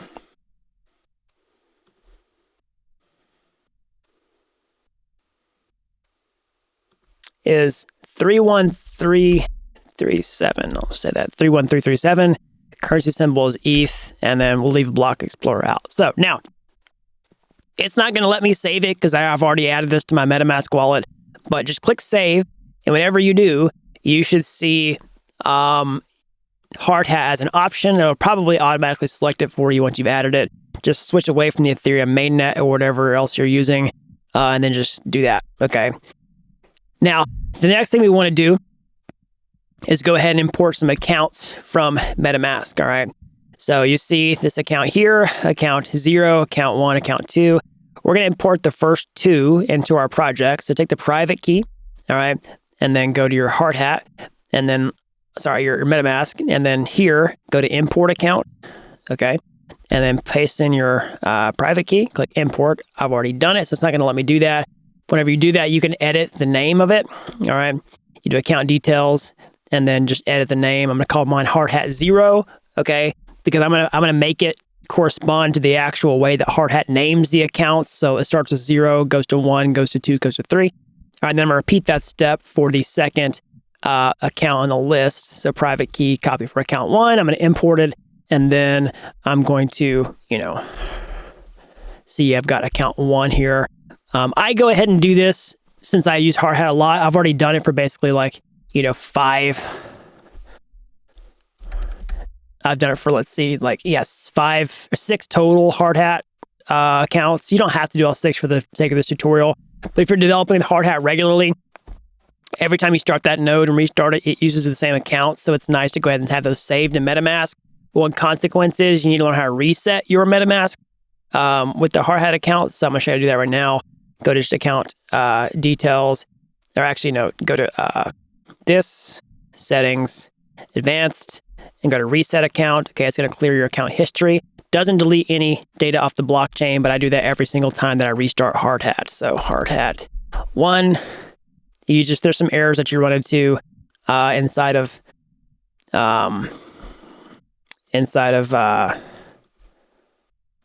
your development environment that deal with this problem. So I'm going to reset it, and I'm going to stay on account number 1, okay, for purposes of developing our front-end website. So you got MetaMask set up.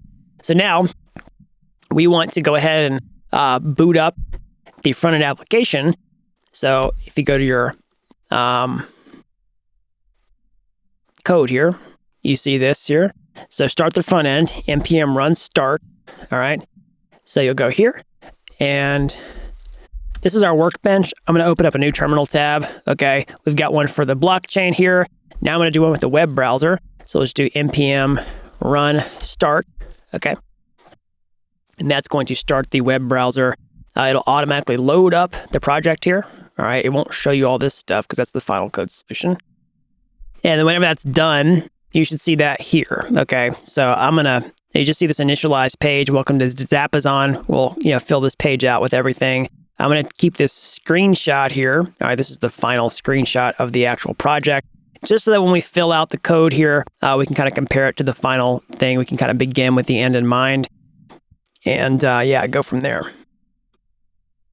All right, so let's get the text editor set up to start working in the front end. I'm going to close down a lot of this stuff. I'm going to keep the dappazon.sol file open so we can go back and reference sort of the back end side of things whenever we're coding out the front end, because that's the whole idea, is basically our website is the front end, you know, right here, and then the smart contract's kind of the back end on the blockchain.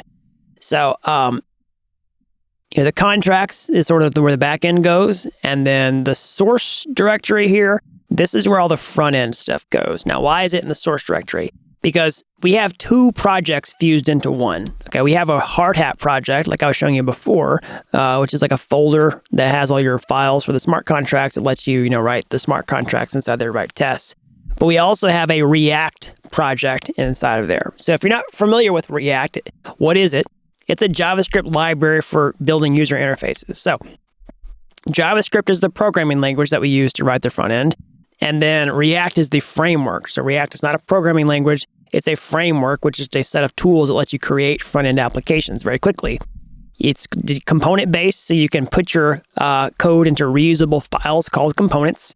And you can do things like have component state. We'll see that when we get to it.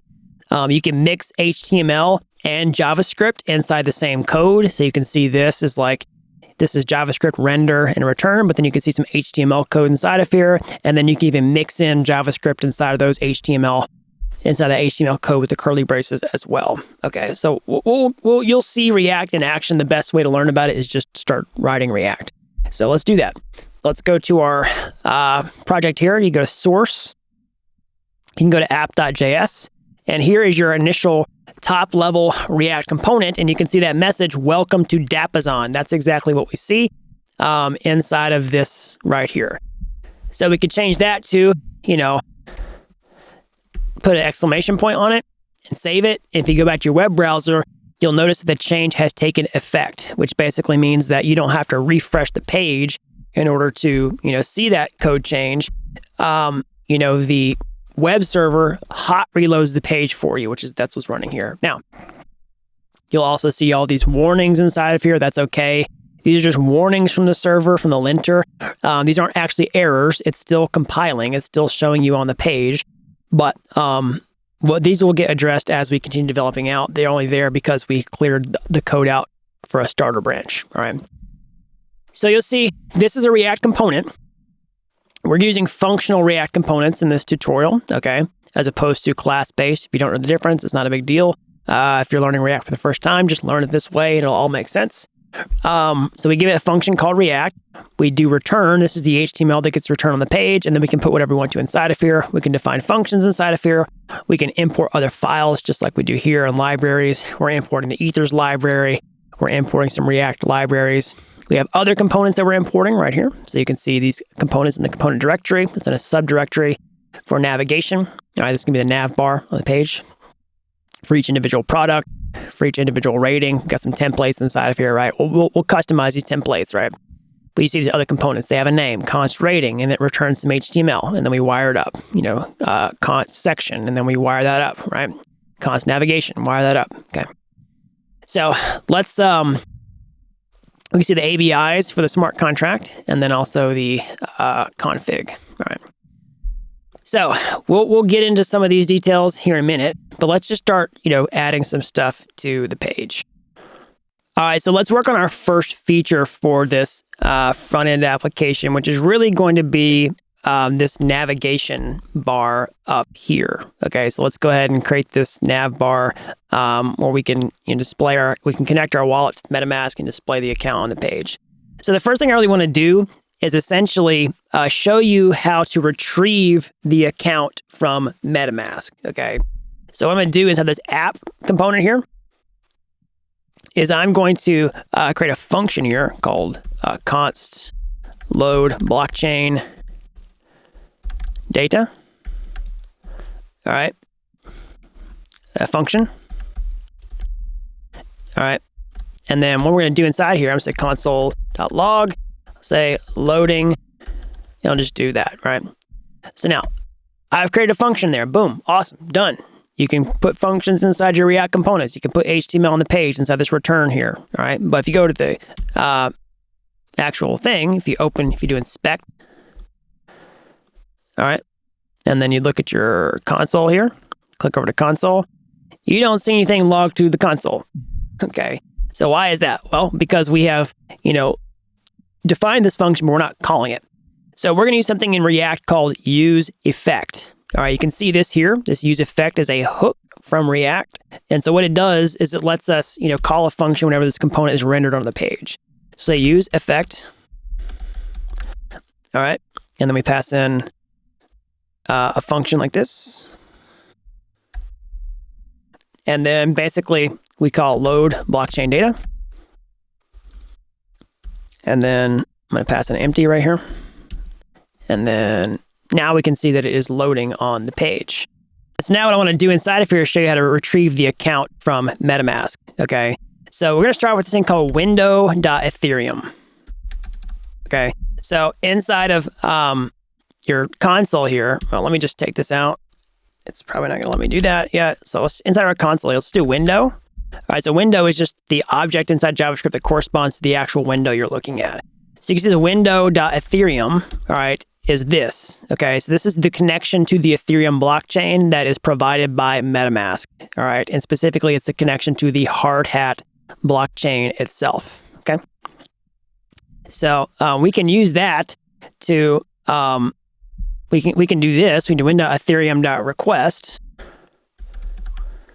All right, and then we can say like method eth request accounts. All right. And then you can see, we could say await const accounts equals await accounts. Okay. And we can see the accounts that are provided by MetaMask right inside of there. Okay. So I know it's kind of small font into my terminal here or inside the console. We can do this exact same thing inside of, here. So we can basically say, console log. Instead of that, we can basically do all that code, which is this. Const counts. Let me just pull this over. Equals, this. And then instead of loading, we can console log the account. All right, so what I do. So accounts equals await window.ethereum.request, method eth request accounts, and then get the individual account. Account equals ethers, utils, get address, accounts, 0. It's the first account in the list. And I'm going to console that log on the page. Okay. And then boom, you can see it logged to the console on the page. Now, what if we want to show it on the page? Well, we can use something in React called use state. Okay, so what is that? Basically, React lets you have component state. All right, so you can see here, like this to-do list example, item 1, item 2, item 3. So if I have a to-do list inside of React, how does it know where these to-do items are? Well, it saves them to the component state. All right. So the state is like a little database inside the component where you can put information and you can retrieve it later. So if you're going to create a to-do list, you'd save them on the state. So we want to save the account to the state and then read it out of the state. So we can use a hook called use state inside of React. All right. And then we can basically do this at the very top of this. We can do this const account and set account equals use state null. So what does that do? Well, use state's going to return an array. It's going to return an array of two things. The account itself that's retrieved from the state. In this case, it's nothing yet. It's null. It's the default value here. We haven't assigned it, but then it's going to give us a function to actually update the account and set it. So basically, we can just call set account instead of console log account. We can say set account, pass in the account here, and then we can call this account variable anywhere inside of our component and then show it on the page. So let's just say like paragraph account. So basically the curly braces is what lets you put JavaScript inside of the HTML code here. So you need to do this, and then we're just going to call the account variable. All right, let's go back to our file here, and then boom, you can see the account listed on the page. Doesn't look like much, it's kind of ugly, it's no good formatting, but we can still see it, okay? All right. So that's the first sort of thing here, all right? But we want to actually show this on the navbar, not right here, all right? So let's take that out, and let's go ahead and render this navbar out on the page so we can make it look more like this, actually show the account here, all right? So what we're going to do is open up this navbar navigation file here, all right? You can see that navigation component's already there for you as a placeholder. And what we're going to do is essentially render that onto the page like this. So right here, we're going to have this thing say navigation. All right, that's how you create a component inside of React. We just say navigation, and it's like putting an HTML element inside there with a special name that's capitalized. That's what the React component name is here. Navigation, and say account equals account. So we're going to pass in that value. That's how you pass variables down to components. You say navigation account is equal to account. And then we're also going to say set account. We're going to pass in the function to set the account as well. So we can pass in variables, we can pass in functions, it doesn't matter. And we'll be able to access these inside of the account component here. So we can see account and set account are already arguments that it accepts. And now what we can do is, like, for example, we can just show the account here and just make sure that it accepts it properly. All right, let's do that. And then we go back to the page here. I think it's up there. Yeah, if you highlight it on the page, you can see it. Now, that doesn't look like much, but we can guarantee that the navbar is actually there, okay? Because we see something new on the page, it's black, there's black text, which doesn't look right, but we can see that we're actually passing data into it. All right, so we're just checking to make sure that works properly.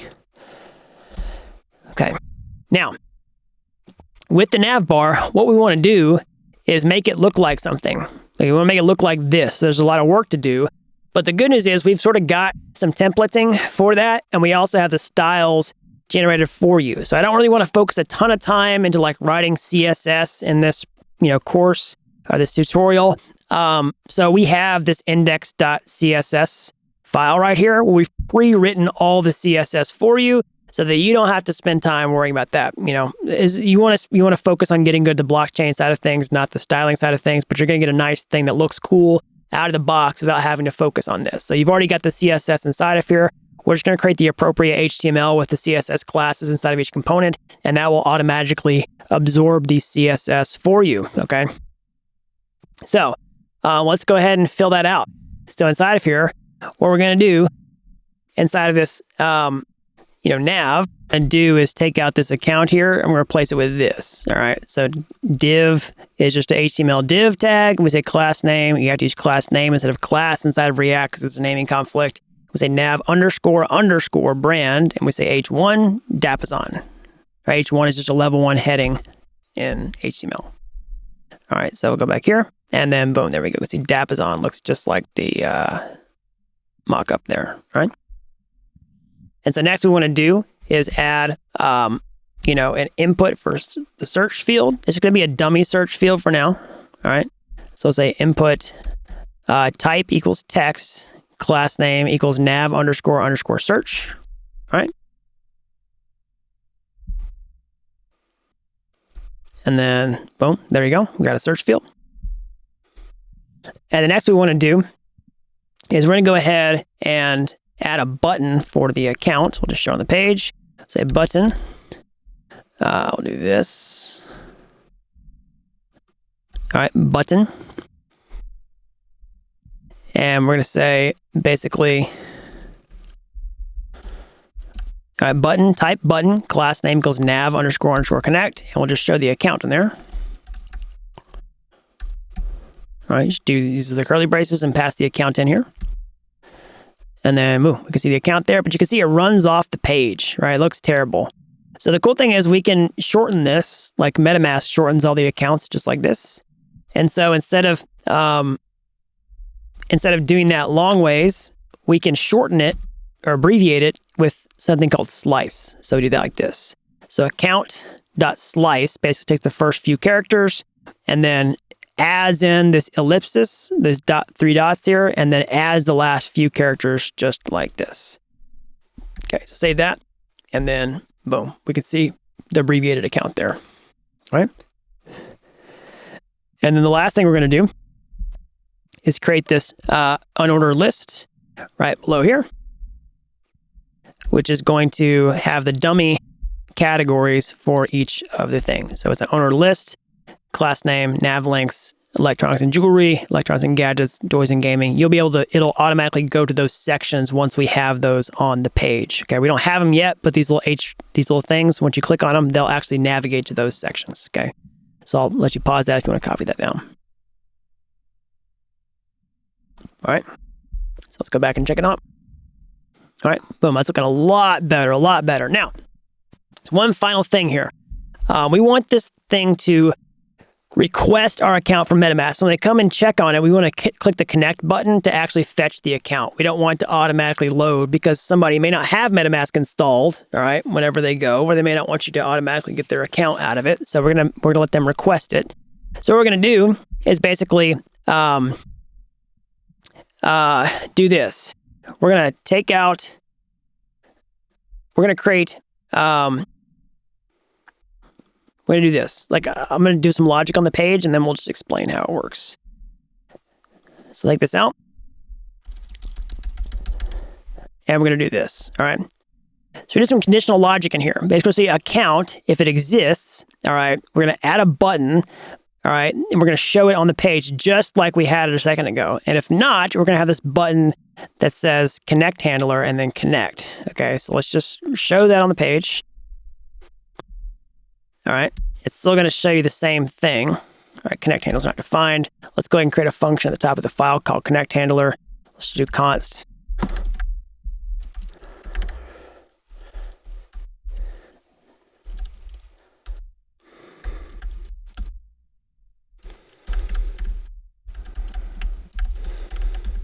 All right, so const connect handler equals async, and then pass in a function, and they're assigned to a function, and then say console log connecting. So let's just go back.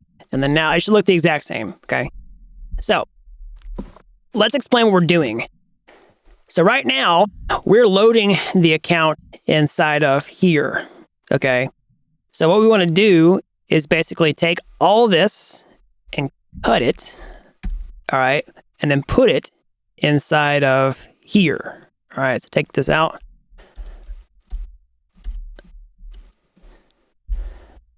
All right, and then now if we go back to the page, we'll see that it does not, you refresh, it doesn't actually show the account here, but if you click connect, boom, it'll load it, and it works.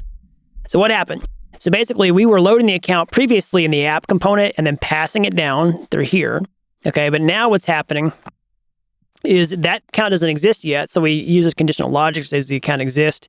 If it does, you know, go ahead and show it on the page. But if it doesn't, show this button that's called connect, and it has this thing called onClick.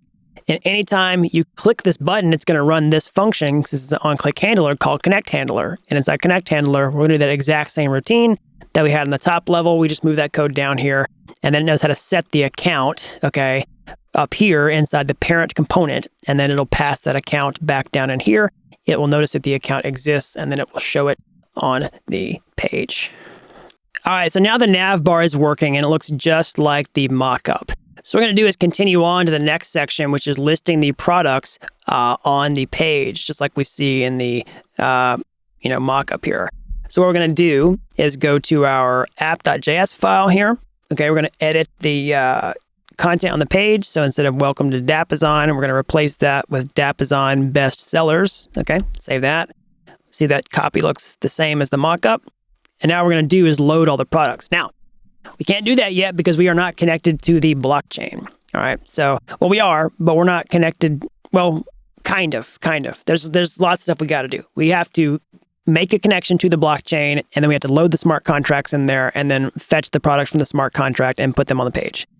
So, let's do those things one by one. Let's first connect to the blockchain. So connect, blockchain, connect to smart contracts, load products. All right. So let's start with connecting to the blockchain.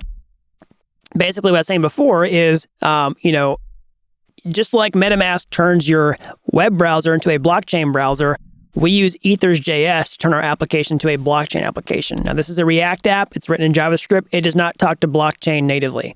So we have to use Ethers for that.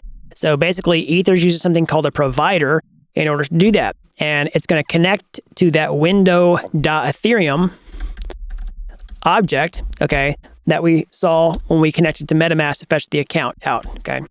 So what we can do is basically use this syntax, new Ethers, which we've imported here, providers, Web3 provider, and then we pass in window.ethereum, and that basically takes our MetaMask connection, which we can save to a variable called provider. Basically, this is the thing that's providing the connection to the blockchain inside of our app, okay? And then just like we did set account, we can copy this and then set a variable up here and say provider, and then set provider. All right, and then use state null, and then we can set the provider like this. All right, and then we'll be able to use that anywhere we want to inside the application. All right, so now what we want to do is fetch the network ID because we want to know which network we're connected to inside of here. That's important in a minute. All right. So you can see we're on the Hardhat network, but we need to know the number that corresponds to that. So Ethers gives us a function for doing that. We can do const network equals await provider get network. Say console log network. We can make sure we're working properly. And here you go. Here's the network configuration. Chain ID 31337 and the name unknown. That's okay. So now we want to load these smart contracts and create JavaScript versions of the smart contracts. I'm going to say create JS versions so we can call their functions. So inside the test before, we were using JavaScript versions of the smart contracts just like this, right? Get contract factory, Dapp is on, deploy, we call the functions like connect, we call the functions like list, all right? And then, buy, all the type of stuff, right? What we're going to do here is essentially create an Ethers contract. All right, so let me pull this up in the Ethers documentation.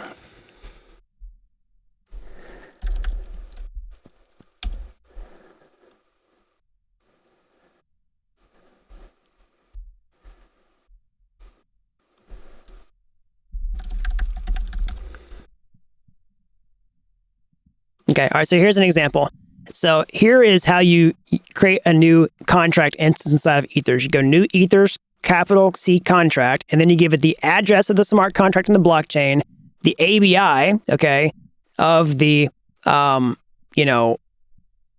the smart contract, which I'll show you that in a second, and the signer or provider. So let's just go ahead and copy this. All right, I'm going to copy this directly from the documentation. I'm going to put it inside of here. Say const Dappazon equals this. New Ethers contract address. What's the address? Well, where is the address? Okay. So I have created something for you, which is a config.json file. Okay. Which has the chain ID of where the contract is deployed, the name of it, and then the address. Okay. And then that's the address right here. So let's just hard code it for now. And then let's just do that. All right. And then the ABI, which is where we'll fill in ABI in a second. And then we know the provider or signer. In this case, it's going to be a provider. We fetched our provider here from the blockchain. The provider. All right. And then, so he fills in 2 of the 3. Here's the address. Here's this. Then where's the ABI? Well, if you look in this file here, the ABIs, I've also preloaded the Dappazon ABI for you.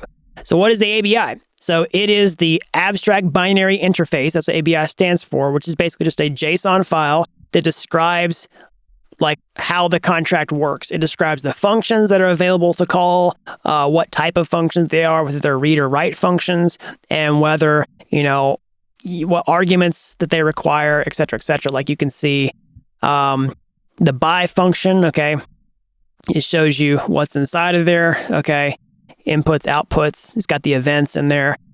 I've imported this, but you can find them here inside of the contracts, the artifacts contracts Dappazon, and then Dappazon.json. You can see this ABI inside of here. If you make any changes to your contract, you need to copy this stuff and then put it inside of this file here. But I've already done that for you. Okay, and likewise, if you have a different smart contract address, you need to update that inside this config.json, which is here. Okay, you can check your you can check that here whenever you deployed it. All right, it'll say contract deployment, contract address is this. Let's just make sure it's the same. Yeah, it's the same because Hardhat's always going to use the first contract as the same, but if you have a different address, you want to make sure it's the same. All right, so the ABI is in this file, and we've already imported it here. So ABIs import Dappazon from ABIs Dappazon.json, so we'll just replace the ABI here. All right, and then let's go to our page and see if everything's compiling properly. All right, so we still got a little bit of an issue here. Oh, I see. It's because I have a trailing parenthesis there, but now it should be working. All right, awesome. So, yeah, there you go. We've loaded the Dappazon contract. But now what I want to show you is I want to load this address dynamically. So what we're going to do is read it from this config.json file here. So we're going to load this into the project. All right, but you can see that this is like nested inside the network ID for each blockchain that you're using. So we're going to dig into this, all right, and then do this and then this, all right? So basically we're going to say, instead of just reading the address directly, we're going to read it from that file. We're going to say config, and then let's just pass in the network ID of, what is it? Let's do this network, and then say .dappazon.address, all right? And then you'll see it should still work. Okay. But I don't want to just hard code this value in here. We just got that from here, network. You can see that logged to the console. We can see 31337s here. So what we're going to do is say network.chain ID. All right. And then that will load it dynamically. All right. Awesome. Okay. So we've got a JavaScript version of the smart contract. And now we need to save it to a variable in the state. So just like provider, we're going to say Dappazon and then set Dappazon.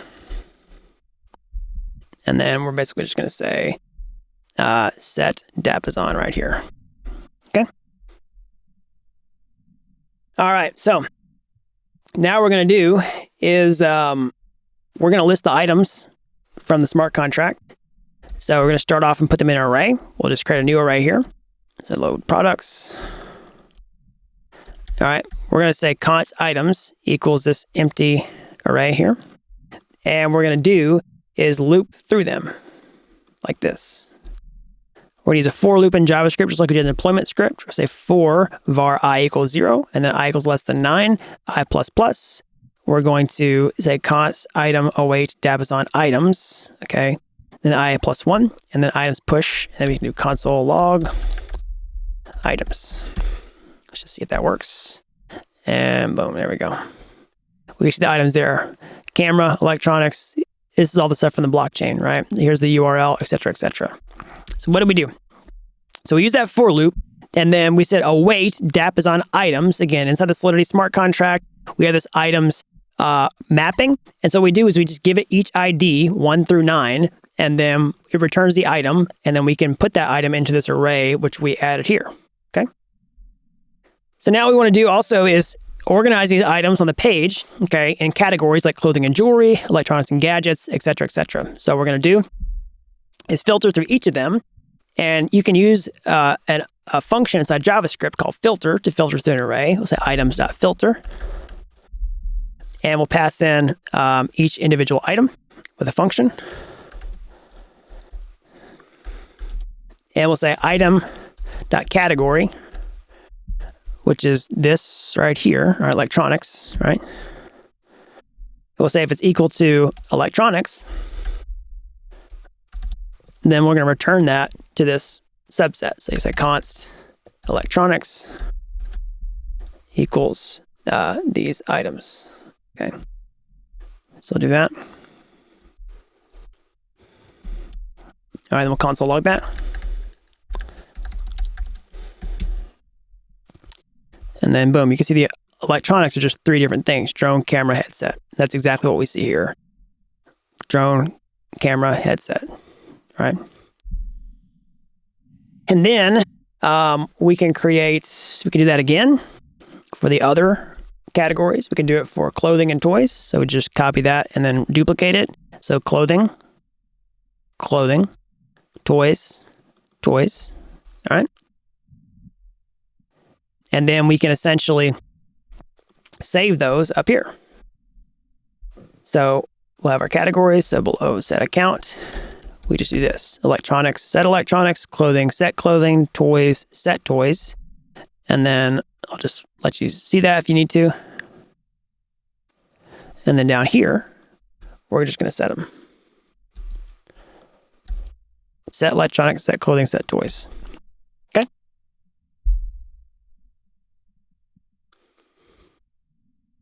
Let's just reload the page, make sure nothing's broken. So good. Okay. So now we've got those loaded up into categories. Let's show them on the page, just like this. What we're going to do is basically render out each section. All right. So what I'm going to do is just have a section here called, I'm just going to do a placeholder. I'll just say paragraph. And we'll say products. All right. So we can see that on the page. What we want to do is we only want to show this if the products are actually loaded from the blockchain. So what we're going to do is create something in here that waits for them. So we're going to say, basically, if the electronics are loaded,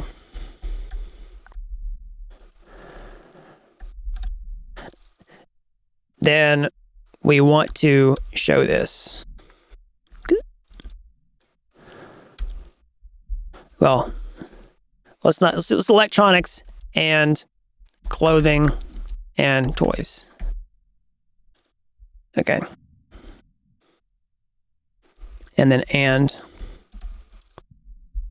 we're going to do products. Okay. All right, you see kind of flash on the page. That's because the stuff isn't loaded from the blockchain yet. We want to wait for it to load before we show it. Okay. So what that's going to do is it just waits for these variables to be populated, which initially they're null, right? And then when they're loaded, they have something there. So this is kind of confusing, but what this is doing in JavaScript, this and is just checking for logical truthiness. So in JavaScript, you have true, false. You have things that are implied truthy, like they exist. And then you have things that, have implied falsiness to them, right? Like null, right? So basically, electronics, if it's not loaded, you're just saying, is this true? Is this true? Is this true? And then is this true? So if there's something inside of here, of course it's true, but it's just going to load it on the page. If this is present, if this is present, if this is present, then do this thing. It's just a really common thing people do inside of React. It's a little bit confusing. I don't want you to get too hung up on it, but that's what we do in order to check for those being loaded. Okay. So what we're going to do is create a section. Okay. You see this section component here. All right. So this is going to be the section. We'll fill this in. We're going to create a section for each individual product. So we've got section imported here. Okay. Section. What we're going to do is create a section like this. We're going to take out this products and say section title is going to be clothing and jewelry. Okay. And then items is going to be clothing. And then we're going to have this thing called, let's just leave that for now. Okay. Well, we have this thing called toggle pop. We'll fill that in a minute. We'll just say equals toggle pop. And let's just see. We can make that a placeholder for now. We'll just say, we're going to come back and fill in toggle pop in a minute. We'll just say const toggle pop. We'll just make it an empty function for now.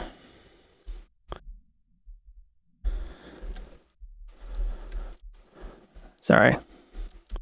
Say console log toggle pop. Okay. We'll come back to that in a minute, but basically we just need that as an argument, okay? And then let's just see if we, okay, let's see here. Let's just check that here in a minute. Oh, I see. It's because I don't have this closing line here. All right, save that. And then, okay, we don't see anything yet, but that's okay. Let's just duplicate this for all 3 sections. And then we'll put this in there like this. So this will be, you know, electronics and gadgets, items, electronics, toggle pop, toys and gaming, toys, toggle pop. Okay.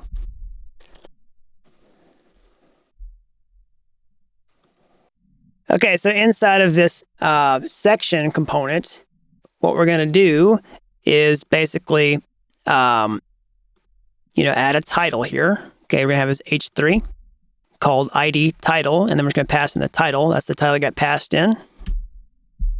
And then we're going to see that on the page. All right, so we got a little issue here. What's going wrong?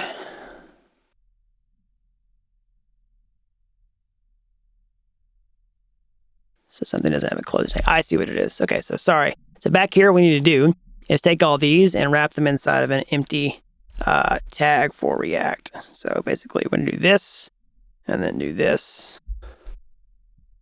All right. Then we're going to take all these and put them inside of it. Okay. So that should fix that problem. Sorry, everybody. All right. And then boom, there you go. Awesome. Now we can see we've got the sections: clothing and jewelry, electronics and gadget, toys and gaming. Okay. So then inside the section, we're going to fill this in some more. We're just going to give it a horizontal rule. It's going to be a little bit of space for each section. All right. And then boom. And then we're going to give this new section here called cards. So div cards. All right. And so what we're going to do inside of here is we're going to loop through each of the items that's passed in and show them on the page. So basically we can just say, we're going to do JavaScript inside of here. So items, map, item, index. And then we can do this. And then we can just do, for now, let's just return a paragraph on the page. And we'll say, you know, item.name. Okay. For now, just to see if it's working. Okay. So let's see. I made a mistake here. Let's see. Oh, I see. There we go. Sorry. And then, all right, there we go.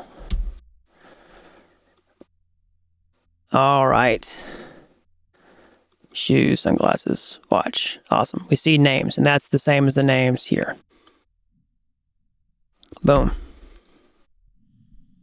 Okay. Now let's go start filling this sucker out. So what we're going to do is create this section like this. We're going to take this away. And then we're going to basically do this. Okay. With this div class name card, index is key. Okay, because we have to have unique items inside of React. And then on click, we'll do this toggle pop, which is passed in. We're not going to do that just yet. We'll fill it in a minute. Okay.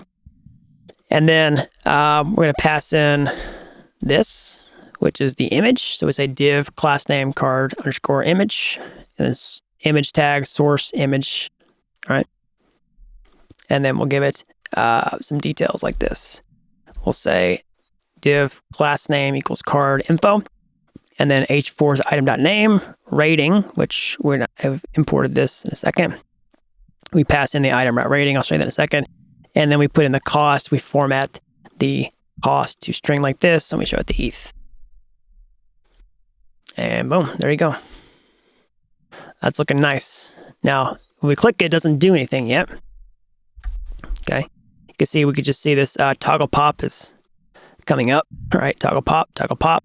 What we want to do is click on these and then actually show the pop-up so that you can do things like, see the details and purchase the product. But now we've successfully listed everything. Let's just go back and make sure that's working properly. All right. And let's look at the rating component. So rating is already done for you. So basically it just says, what's the rating of the product? It just says, is it 1? It shows you what the stars look like. And then we have these images inside of there, and it adds the value of the stars to the page for you. Okay. All right, so the next thing is let's go ahead and work on getting the pop-up to work. All right, so let's show the product details. What we're going to do is fill in this toggle pop that we did on click. So whenever we click it, we're going to call this function that we created earlier instead of app.js, which right now all it's doing is saying console log toggle pop. And so what we're going to do is basically tell it which item to select and then show a pop-up on the screen. So whenever we do that, we're going to pass in the item itself. All right. And then we're going to save the current item to the component state inside of React. So we're going to create a new thing right here. Say const item set item equals use state. And we're going to use an empty object as the default value in this case. So we'll take this out and say set item and then item. And that's going to be the item that shows up whenever we click on this. It'll show you the details for that particular one. Okay. And then we're going to have this thing called toggle, okay? Say toggle and set toggle. And this is a use state false, so the default value is false. All this is going to do is tell you whether or not, the product modal should be visible on the page, all right? So basically, we'll check that here. If it's false, then we'll set toggle to false. If it's true, we'll set toggle to true, all right? So this just basically does the, just changes.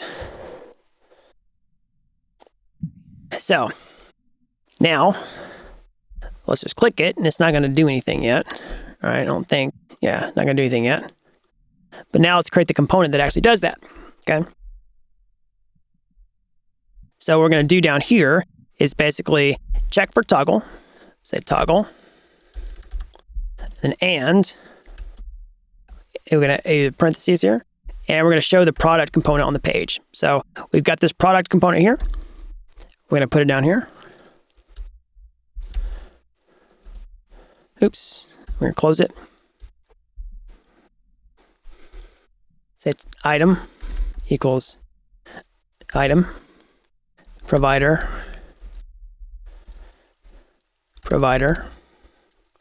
account equals account. And then Dappazon equals Dappazon. And then toggle pop equals toggle pop. Okay. That should work. So let's just do that and click it. And then boom, you can see the page goes gray. All right. Then refresh and it goes away. So what we want to do is actually, it's showing the component now, but we want to fill in the details so that it actually shows the stuff on the page. So now let's go to the product component and then fill this in so that we can actually show the data on the page. All right, so inside here, we're going to fill in some details. I'm just going to put in some boilerplate HTML code like this. Okay, so we can div class name product and then div class name product details. All right, here's the product image. All right, we're going to put the image in there, and then we'll put the overview of the product inside there. So I'll pause the, I'll let you pause the video, copy that down if you want to.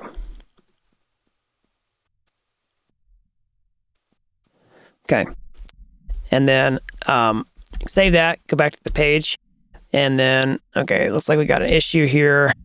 Let me just see what's going on. Undeterminate JSX content. So I believe that's, we need an additional div here. Sorry, everybody.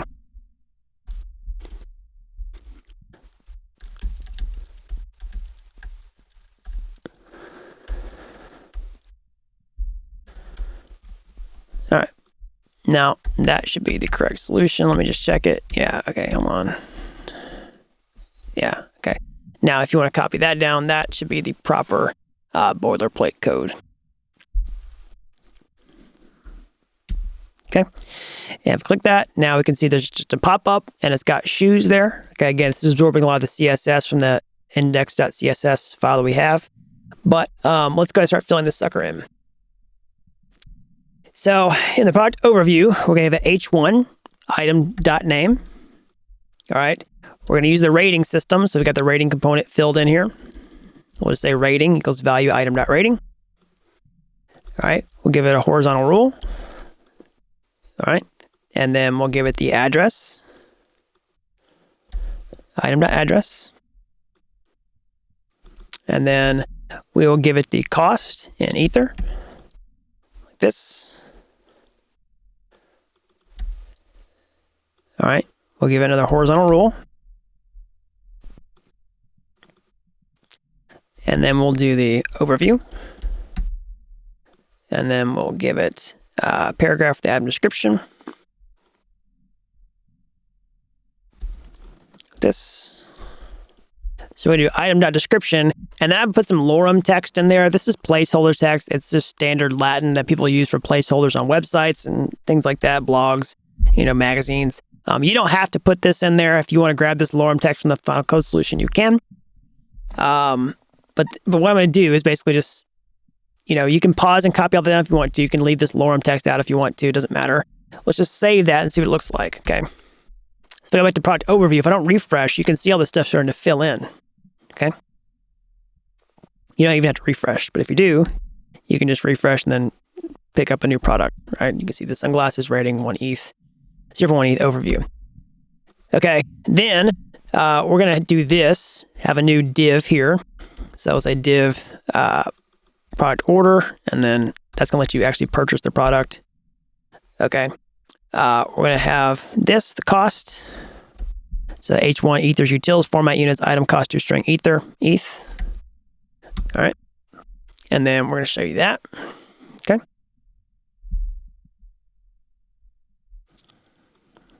And then actually what we want to do is move this up one because that needs to be in its own section. Sorry, everybody.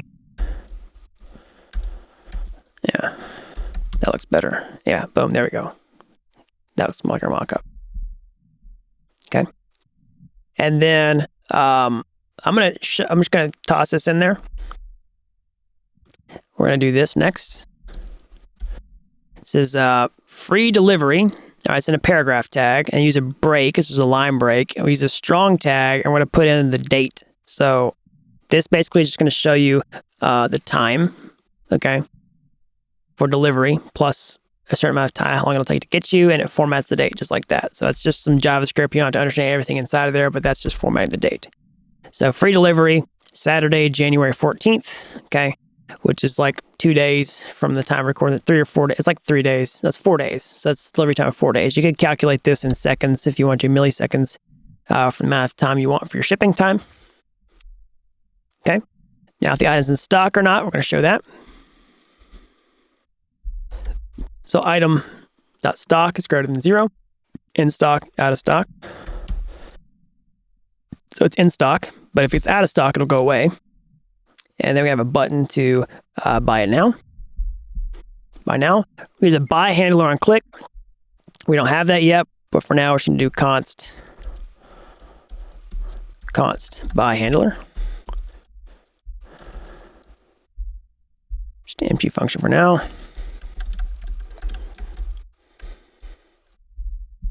Okay.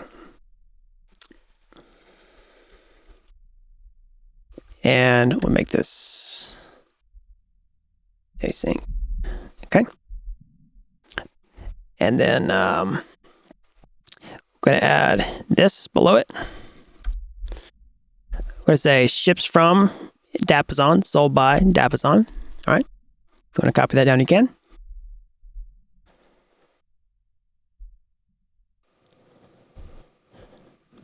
All right. Click buy now. You can see that it's buying. Okay. So we know that's wired up. And then at the bottom, we're going to create this button to close it. So you have this, see here, actually, we don't want to do that in here. We want to do that right here.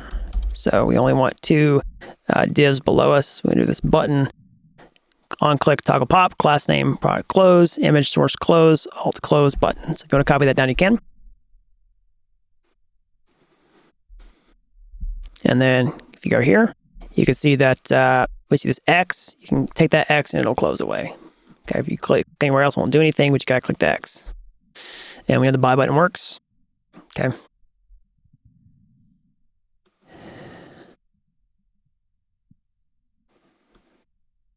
All right. So last thing we want to do is add this chunk of text to the page. Okay. That's going to basically check for the order. And if it's been purchased, it's going to show when it was purchased. Now, we're not going to buy them yet. We'll do that in the next section. We're going to do this. So basically, we're going to check for an order. All right. And if it exists, then we're going to show this, item bought on, and then we're going to give it the date. And then we're going to show that on the page. Okay, I'll let you copy that down, or you can just grab it from the final code solution if you want to. I'll just leave that on the page.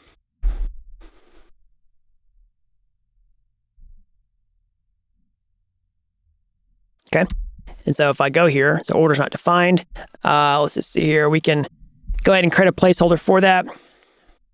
We'll just go ahead and create at the top of the page here. We'll just do this as a hook. We'll do order and set order, use state null. And then boom, there we go. All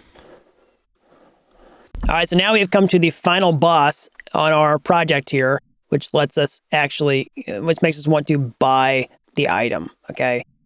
And so what we're gonna do is wire this button up. So right now, we've got this, buy handler set up. We've got this on click tied to it, okay? And what we want to do is actually click it and then run a function in here that actually talks to the blockchain. Okay, so inside of here, we just have to do a couple things. We've got our Dapp contract, which we can, connect to and then call the function. So we're going to say let transaction equals, well, first of all, let's look at the test really quickly. You see how we did the purchase inside of the test? We just did Dapp connect buyer buy. We basically do the exact same thing. We said let transaction equals await Dapp connect buyer buy. We do the exact same thing here. Basically, we say Dapp connect. In this case, it's going to be signer. We don't have the buyer directly. But we do, but just going to call it signer and then buy. We pass in the item ID, all right? And then we give it the value, which is the ether value, which is the item.cost, okay? And we're gonna get the signer like this, which would be the buyer. So we say const signer equals await provider get signer, okay? We did that in the tests too. You see we did this, right? Ethers get signers, that's signers plural, which turns the array of all the accounts. In this case, we're just going to do get signer singular, which is going to do a single signer, which is the buyer, the account that we're currently connected to with MetaMask. Again, I am using account, 1 here, which is the buyer in this case. All right. And then basically I'm going to say transaction and then, transaction await transaction dot wait. Okay. All right. And now, let's just see if it works. All right, I'm gonna go here, look at sunglasses, click buy now, and you can see a MetaMask confirmation pop up. It's gonna say you're buying it for 0.1 ETH, which is $134. Time to record this video. Click confirm, and let's see if it worked. It's buying, it's pending.